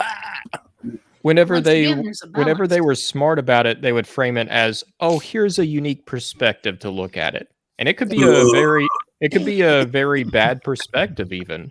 But that was how it was framed in other movies, other books, to make you go, "Huh? Well, maybe they have a point." Most of the Seth time, they did. MacFarlane still is good at it. Still. If you look at the Orville, he is as left as it gets, but he's still. I mean, and he makes that known, but he still does in his Orville show a couple different viewpoints where his view glance is obvious, but he still shows both sides. Think about why he does that. It's because he is an entertainer first, and he doesn't let his evangelism shove to the front. That's when everyone loses He will their in own. interviews, but not in the shows so much. Oh yeah, his episode making fun of millennials on Family Guy was one of the funniest episodes they made. I've even seen those clips. I think that's part of what Seth MacFarlane and creators like Matt Stone and Trey Parker are doing is like they definitely lean more left, but one thing they do know how to do is still to play to both sides. Yeah. Mm-hmm. And it helps that MacFarlane was a Star Trek fan, and Star Trek used to do that very well back in the old days. Orville is better than the actual like Star Trek. Yeah, Orville is Jim more Star Trek Lunchgrader- than current Star Trek, and I but I feel mean, MacFarlane is as left as the current day Trek guys, but he still does it better because, like you said, he's an entertainer first. Well, yeah, like there's nothing, what do you call it, like politically correct about the Ted movies, for example. Yeah, and I think those movies are fairly funny. I remember when they did the Star Wars parody in Family Guy. Rush actually caught shit for that when he announced he was going to be in an episode of Family Guy, and his own audience is like, "Rush, what are you doing? There are a bunch of lefties over there." It's like, we can still have fun together. Yep.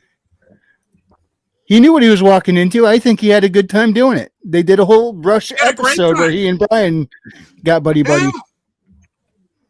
It was a great episode. I actually did see it because of that, and it was a great episode. Rush had a lot of fun on his own radio show. He talked about how much fun it was to work with them. Yeah.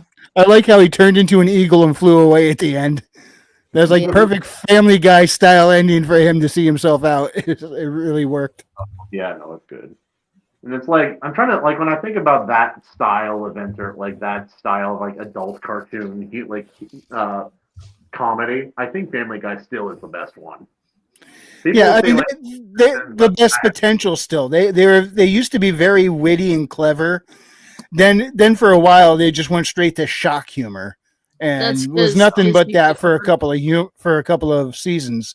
Then it started to get better. I don't know if it continued to because I don't have any streaming services, so I didn't keep watching it. Well, American shows outlive their lifespan by a lot. Yeah, they do. Yeah, I mean, Simpsons is still going. And at least 2 seasons too far, and yeah, Simpsons is one of those things that's older going around than me by a lot. Yeah, they died 30 years ago and didn't realize it. Oh yeah. They died when they lost Mo. Yeah. No, actually, they lived for quite a while past the death of Chris Latta, but that was a bummer. Chris Latta was the original voice of Mo. Like anyone who's closer to my age will know of Rooster Teeth and Red versus Blue, and like how that company just got taken over by bad actors, and all the original people are basically gone now. Yeah, it was really cool indie thing, and then it became this corporate BS machine. Really disappointing. Well, and I said that's what happens. You see these. If you have a property where we're talking about this at the very beginning, a property where people are doing well and it looks like it's doing great, there almost always will be something introduced. And this is unfortunate because you have people that have great ideas. They're not looking for a bad, they're not bad actors, but somebody will come in and they're going to make it better. They're going to improve it and they're going to do all these things. And it turns out that they centralize it and then they shut out all the original players. Same thing happened with Linux when they pushed out Linus Torvalds. Same thing happened with Minecraft when they pushed out Notch. You see it over and over and over again. Well, with Rooster Teeth, what happened there was the main creator died. He actually died in the middle of like Ruby season 4. Oh wow! Yeah. And then his was partner earlier didn't than know that. what to do, so he sold, or maybe 3. Yeah, it might have been 3. Yeah. His Well, there were partner like 4 or sold to 5 guys. Microsoft or a bigger company, Yeah. and just he couldn't do it on his own. Yeah, and that's Yep, it because happened all- it's not even like the OG people anymore. It's not their vision, and it's just a machine for a corporate entity Yeah. now. and that's really sad because they were a great little company. They were, honestly. Like And now they are they're- so taken over by the extremes that they're about ready to shut down. Well, and that's the reason why we want to be able to say when we talk to this goes back to the original question about gatekeeping. You have to be able to say, okay, how are we going to protect ourselves against that kind of takeover? Well, you don't make it to where it's a cult of personality. You don't make it to where it's about. It has to be about us, not about as individuals. We are the Iron Age, who we are as human beings, and we're the creators. We're the ones. And if it's about us, then nobody can take us over. If we're committed to being an individual creators that make our own content, nobody can take that idea over. They can't take over the idea that you're going to write your own story. Always keep it about that, and nobody can subvert it against you. And it's like I look at all the drama too, and I'm like, yeah, if I could, I would love to have someone like Ethan Van Sciver and Mike S. Miller. Like, I'd love to have them on one of my shows someday. That would be fantastic. Yeah. And like, it doesn't matter that they're angry over who pissed in whose soup first, and they've been battling that out for like a decade. Expression. Oh my gosh. But yeah, speaking of which, Snow, I need to have you on an episode here soon as well. Ooh. Oh, that's going to be very exciting. With or without your shirt off. Yeah. What? He's I will talking to me. actually show my face if I know you're coming that way. No, I was listening a bit to the interview between Kahuna and MD Boncher the other night. That was a pretty yeah, I watched entertaining that. interview to watch. That was awesome. Oh, I appreciate it. And Boncher, he left now, but he's a great guest. Don't tell him I said that. He's a great guest. Very Rosa, if you hear a shower running in the background while you're in the green room, leave. No, I'll be live stream from the shower yet, Kahuna, or you just recorded? I've recorded a lot of videos from the shower. Oh, that sounds weird. That sounds I produced a lot of content. really wrong. But no, like I've had days where like I'm in a rush, I'm showering, I'm like, oh, I need to like do an intro for a stream or someone else, or even weekly wing it that one time. I'm like, so I pick the video, I start editing while I'm in the shower. I'm like, oh, the water's not warm anymore. I gotta go. I didn't see that until after you told me about it on stream, Kahuna. I went back and found it because I typically don't look at the shorts. Yeah. You know? And that's fine, but like a lot of my, I have a lot of my humor in the shorts too. They're either announcement videos or like dumb. If I'm watching a short, it's usually yours or Metroid trainers.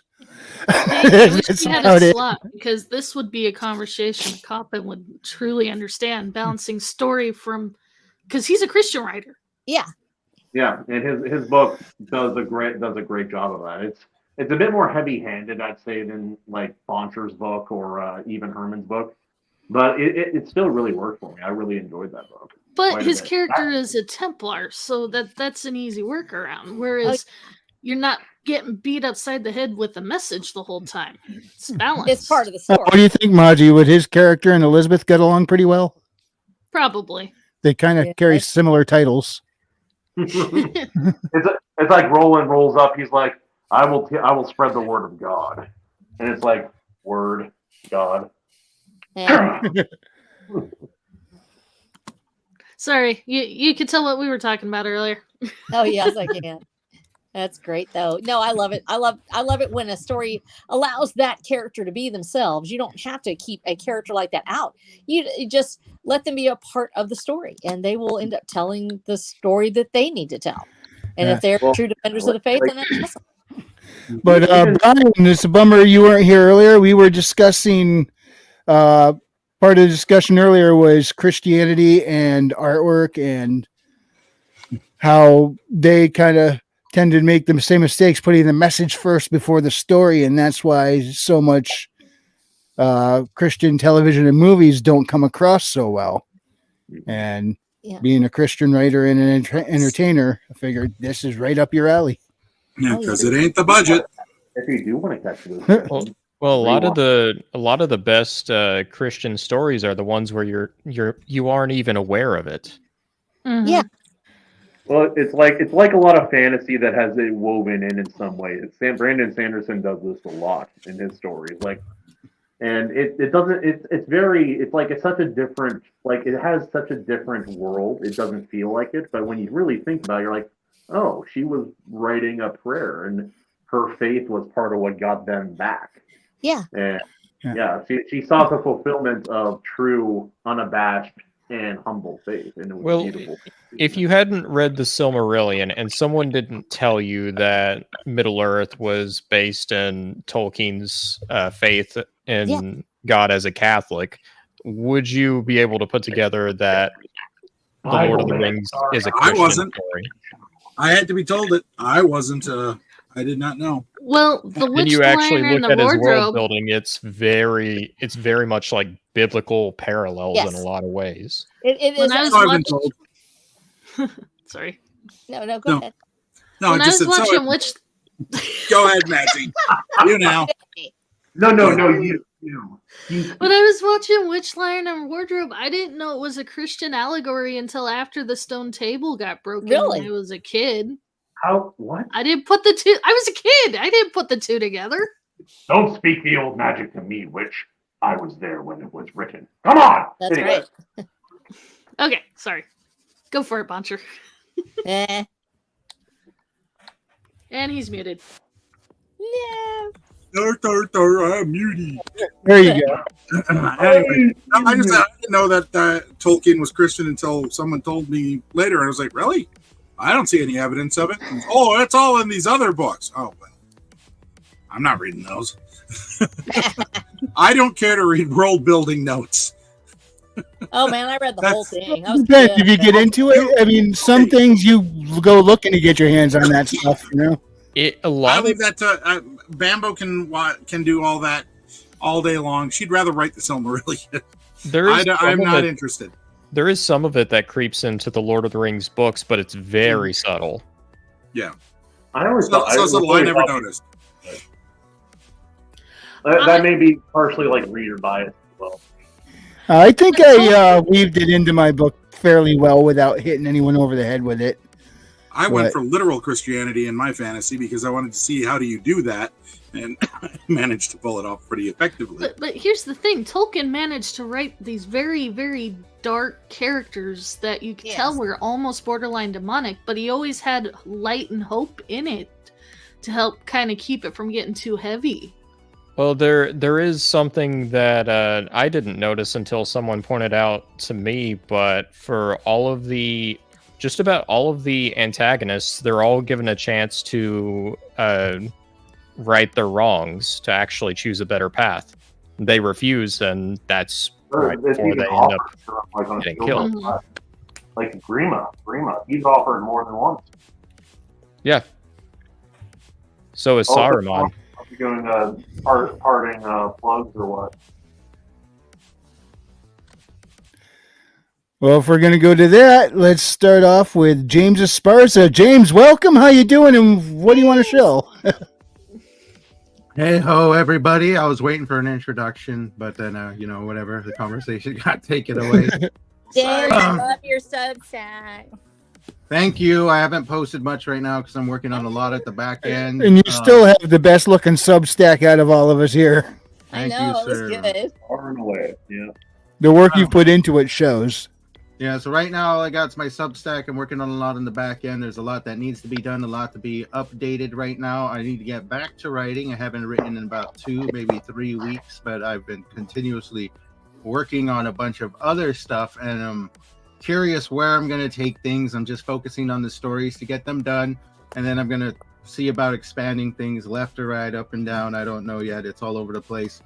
But if you want to check out what I'm working on and be part of my crazy journey, check it out at worldwithoutend lore.substack.com, where I try to post as much as possible. But it's difficult with juggling a bunch of stuff. But I'll make a post soon.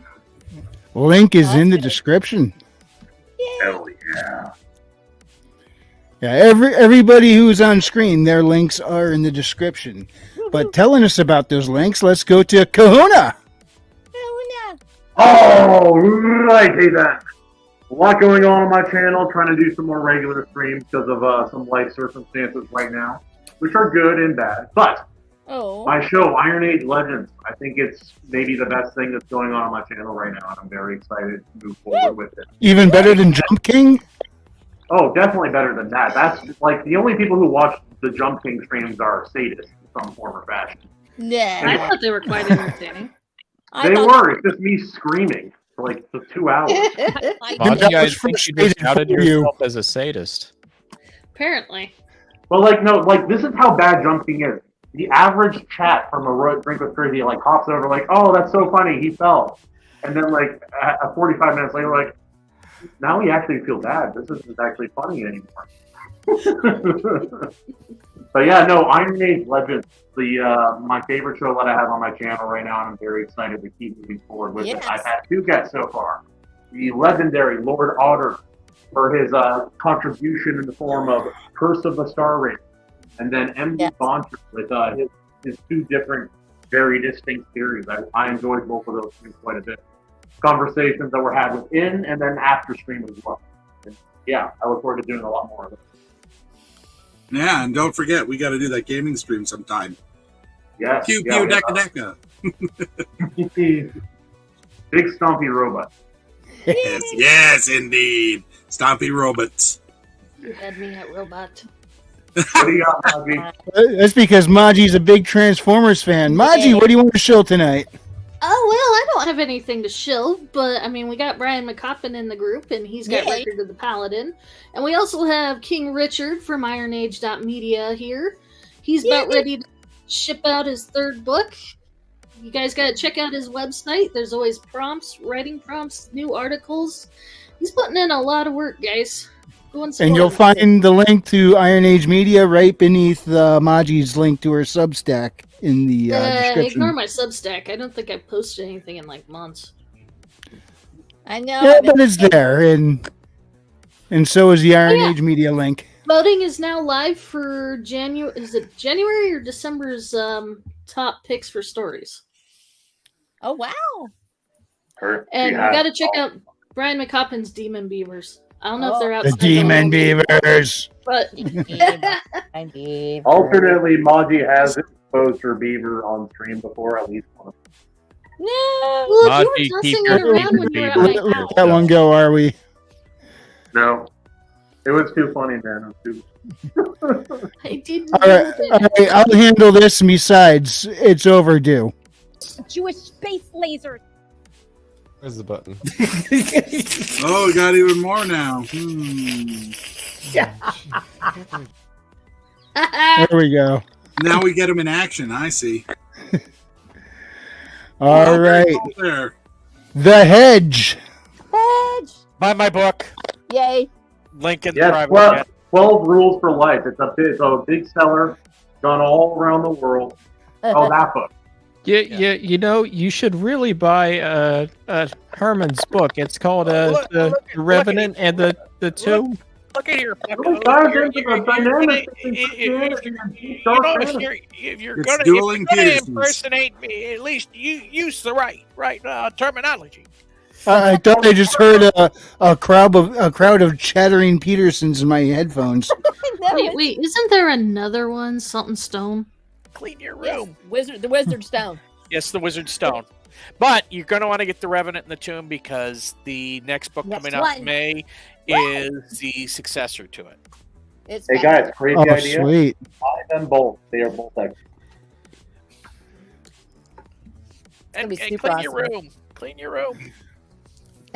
Can't tell me what to do. Wear a shirt. Can't be naked dude on R.H. Snow. Hi. No live streaming from the shower. No live streaming from the shower, young man. What's even the point, Herman? Yeah. All right, go ahead. Whoa. Book 2 has demon otters? Hell yeah. Yeah. We'll get to that in a minute. RH Snow first. You have my okay. attention, Ryan McCoppin. Oh, if you need to put somebody first, go ahead. I just want to say I love all of y'all. I'm so proud of you. Every time I come on here, you have such a first. I come in at the weirdest times, but then there's like something really deep going on, and it really does. It elevates this show so much because you guys start talking about stuff that actually affects all of us, not just as authors, but as readers and as a society. And I love it. So congratulations on that, Wrangler. You've got a unique niche and it's really taken off. It's looking great. Everybody on here doing a fantastic job. Watch the damn, be there. Writing Sunday. Yeah, I know it. Yeah, I got it. If you've read it, thank you. I know it. And yeah, go ahead and if you've read the book, make sure to leave a review for me. We're working our way up the list. I've got so many books, but they're all counted individually. So people will leave me like a review for the first book, and they think it goes for the whole series. And so I'm like, no, I have to get for each book. It needs a certain one. So, but anyhow, love all of y'all. Love my readers. Thank you so much for every one of you that's helped me with this. It's really been such a huge boost. I can't begin to tell you. And it just came up today. Good reviewers are worth their weight in gold, and Herman knows. Right? It's amazing. I'm terrified of reviewing books because I love people enough. I know I'm going to be biased, and I just tell people I love you. I'll read it. I'll give you my opinion, but I'm not a reviewer. To be a reviewer, to give an honest review, and then you get a really great one from somebody, you know it means something. And each one of you that's given me a review, it's meant the world to me. So thank you so much, and that goes to all of you that are out there. I couldn't do it without my readers. I love all of y'all, and just be looking for more content from me. I've got the next book coming out, I hope, here in the next month and a half. So we'll get it out. So thank you. And we love having you on here. It always brightens everything up when you come on. Oh, Apparently, Kahuna's clothes come off. I know. I was kind of scared about that part. Wait. Oh my gosh. I do believe I'm scarred for life. The Lord Otter. Oh boy, I'm gonna have to speak over all of this talk about demon otters and naked kahunas. Really? Oh no! Oh my gosh! Well, I have a swords and sorcery novella out. It's called The Curse of the Star Raids, starring two brothers by the names of Steel and Stormbright. I love it. It's an epic tale of brotherhood, weird fantasy, and war, slavery, and guess what? Athletic tits. But you can find that on Amazon and Barnes & Noble. I also have my Substack page, Downstream Pulp, where you can find my reviews, short stories, and opinion pieces. I'm actually working on another short story as we speak. And he has an awesome Substack, too. I have so many great Substacks. Good reviews. Fantastic. And he's working. Also, Snow has a great Substack. Sometimes she'll just post like a poem about the weather. It's like beautiful. Yeah, it's so neat. All right. MD. Yes. Oh, shill. So there we have my my blog there. You can get to the store where I have merch for my books. You can get my books there as well. Just follow the links. My books are available. That's the Tales from the Dream Nebula series or the Akinawazi saga. And those are available on Amazon, Smashwords, Apple, Kobo, let's see, Barnes & Noble, Walmart, Books A Million, your local favorite bookstore. As long as it's connected to the Ingram Spark system anywhere in the world, you can order my books. So, yes, I am broad. Wow. And not just in weight. But I'll have to talk with you about that, Richard. So, good. But yeah, that's where you can find my books. My merch. You can find it through there. I'm not sure if that particular link is in the description. I did just drop it in the chat, though. Oh, okay. Yep, roger that. And of course, I am working now. I'm shifting back over to writing the fourth book in the Akinawazi saga to complete the trilogy story arc. And if you like things that are a little dark and freaky, but still have a hopeful edge, that is where you're going to want to check it out because it only gets better. Yeah, it's not grim dark; it's grim dim. There's a light. It's grim dim. Hey, the first book is titled "Light Rises in a Dark World." You figure it. What? Let Tucker become a hero. Read it. Yes, yes. Also, he gave life to the personified image of the hot trucker trick on the back of a mud flap. That's awesome. Hey, I tried to find a way to get those kind of things made, sort of Holly and Winston doing the back-to-back like a mud flap design. That would be cool. That'd be cool. I'd love to do it. Very cool. Because those two drive each other nuts. Oh, wow. All right, read out. Read out production. I do history videos on YouTube and Rumble, except the Rumble system hasn't been working with mirroring the videos over, so now I gotta upload it from scratch. That's a bit of an extra pain, but I'm willing to do it if it means I have 2 platforms to be on. So yeah, history content there. Wow. All right. Billy Bobsack.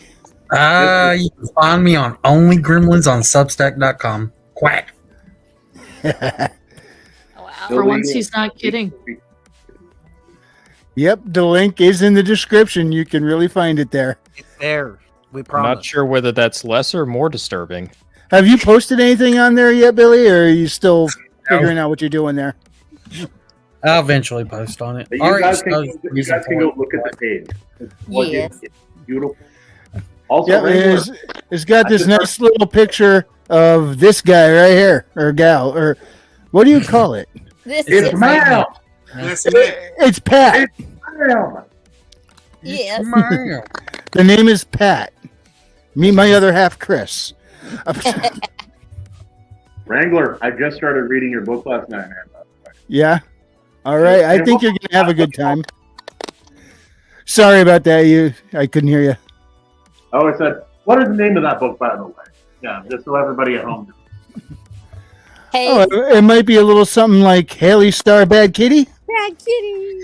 Okay, here's the thing with his book, because I've had to find it so many times. If you don't put in the name exactly the way it is, Yeah. you go down a rabbit hole. I know. Yeah, apparently if you type in Kitty by itself, it goes to something completely different and antithetical to what this is. And even the name Haley Star, there's a few, what are they, more Calendars. entertainment oriented? Apparently there's a few, they're spelled differently, but unfortunately, the name combination kind of lends itself to weird things in your search results. But, it's a great yeah. But if you put Haley Star Bad Kitty all together, even with a slight misspelling, I think Google will still get you there. I know. But it is a fun, a clean sci-fi adventure meant for all ages. I may have screwed the pooch a bit when I said young. I used to think young adult meant late teens and 20s. Turns out it's earlier than that. It's like tweens and stuff. However, this is still age appropriate for tweens. Tweens enjoy it. Adults enjoy it. It's fun for all ages, for the whole family. This is a short story you could share together through the generations, and there's nothing inappropriate. And now's the perfect time to catch up, because coming in April is Bad Kitty Haley's World. Yep, Haley and Elizabeth are back, and they're a little more practiced. Unfortunately, their enemies are a little bigger and badder, and they go on a big adventure beneath an ancient city of myth. Oh, I'm so excited. I just read Cotton. Haley Star 2 Electric Boogaloo. That's so Well, awesome. hold on, what's this? Same issue with my children's book, Hold Me Dead. He really did not think through the name. Oh!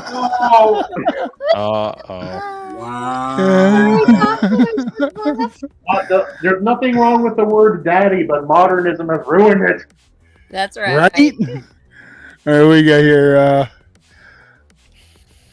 Yeah, his book number 2 is almost ready, isn't it? I'm so excited. It is. Cover artist is scheduled for end of February. He was booked up till then, and I wanted to get the same guy who did the first cover, so I decided to wait till he was available. So once I have a cover, it'll be good to go. So the story is written. It is done. It's Maji. I selected Maji to it. Coming this April, Haley Star Haley's World. Science. There you go. That works. Thank you, Kahuna. If you enjoyed this presentation, hit the like, and if you didn't, I appreciate you stopping by. We'll see you next time, and God bless. All right. See ya. God bless. Black on Dios all. Clean your room. Make sure you clean your room. I love you. Buy the book. Which book? There's a lot of books. Oh, yes. All Yes, the books. Herman, please buy my book into the chat so I can post it on screen from you. Do you guys remember when they turned Jordan Peterson into the Red Skull from Marvel? You're like Red Skull's running for president. They He's like, did. They did. 10 rules for life. The 12 rules. Yeah, it's like, no, 10 rules for life or something. Like, are you? Yeah. So bad, bro. Good night, Brian. I need to have you on my show, too. Christ, I'm running out of time. It's in the chat.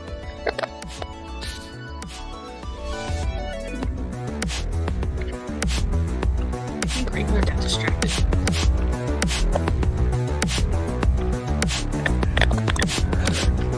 And the after party. Show's still running. At least we know Kahuna hasn't hopped in yet.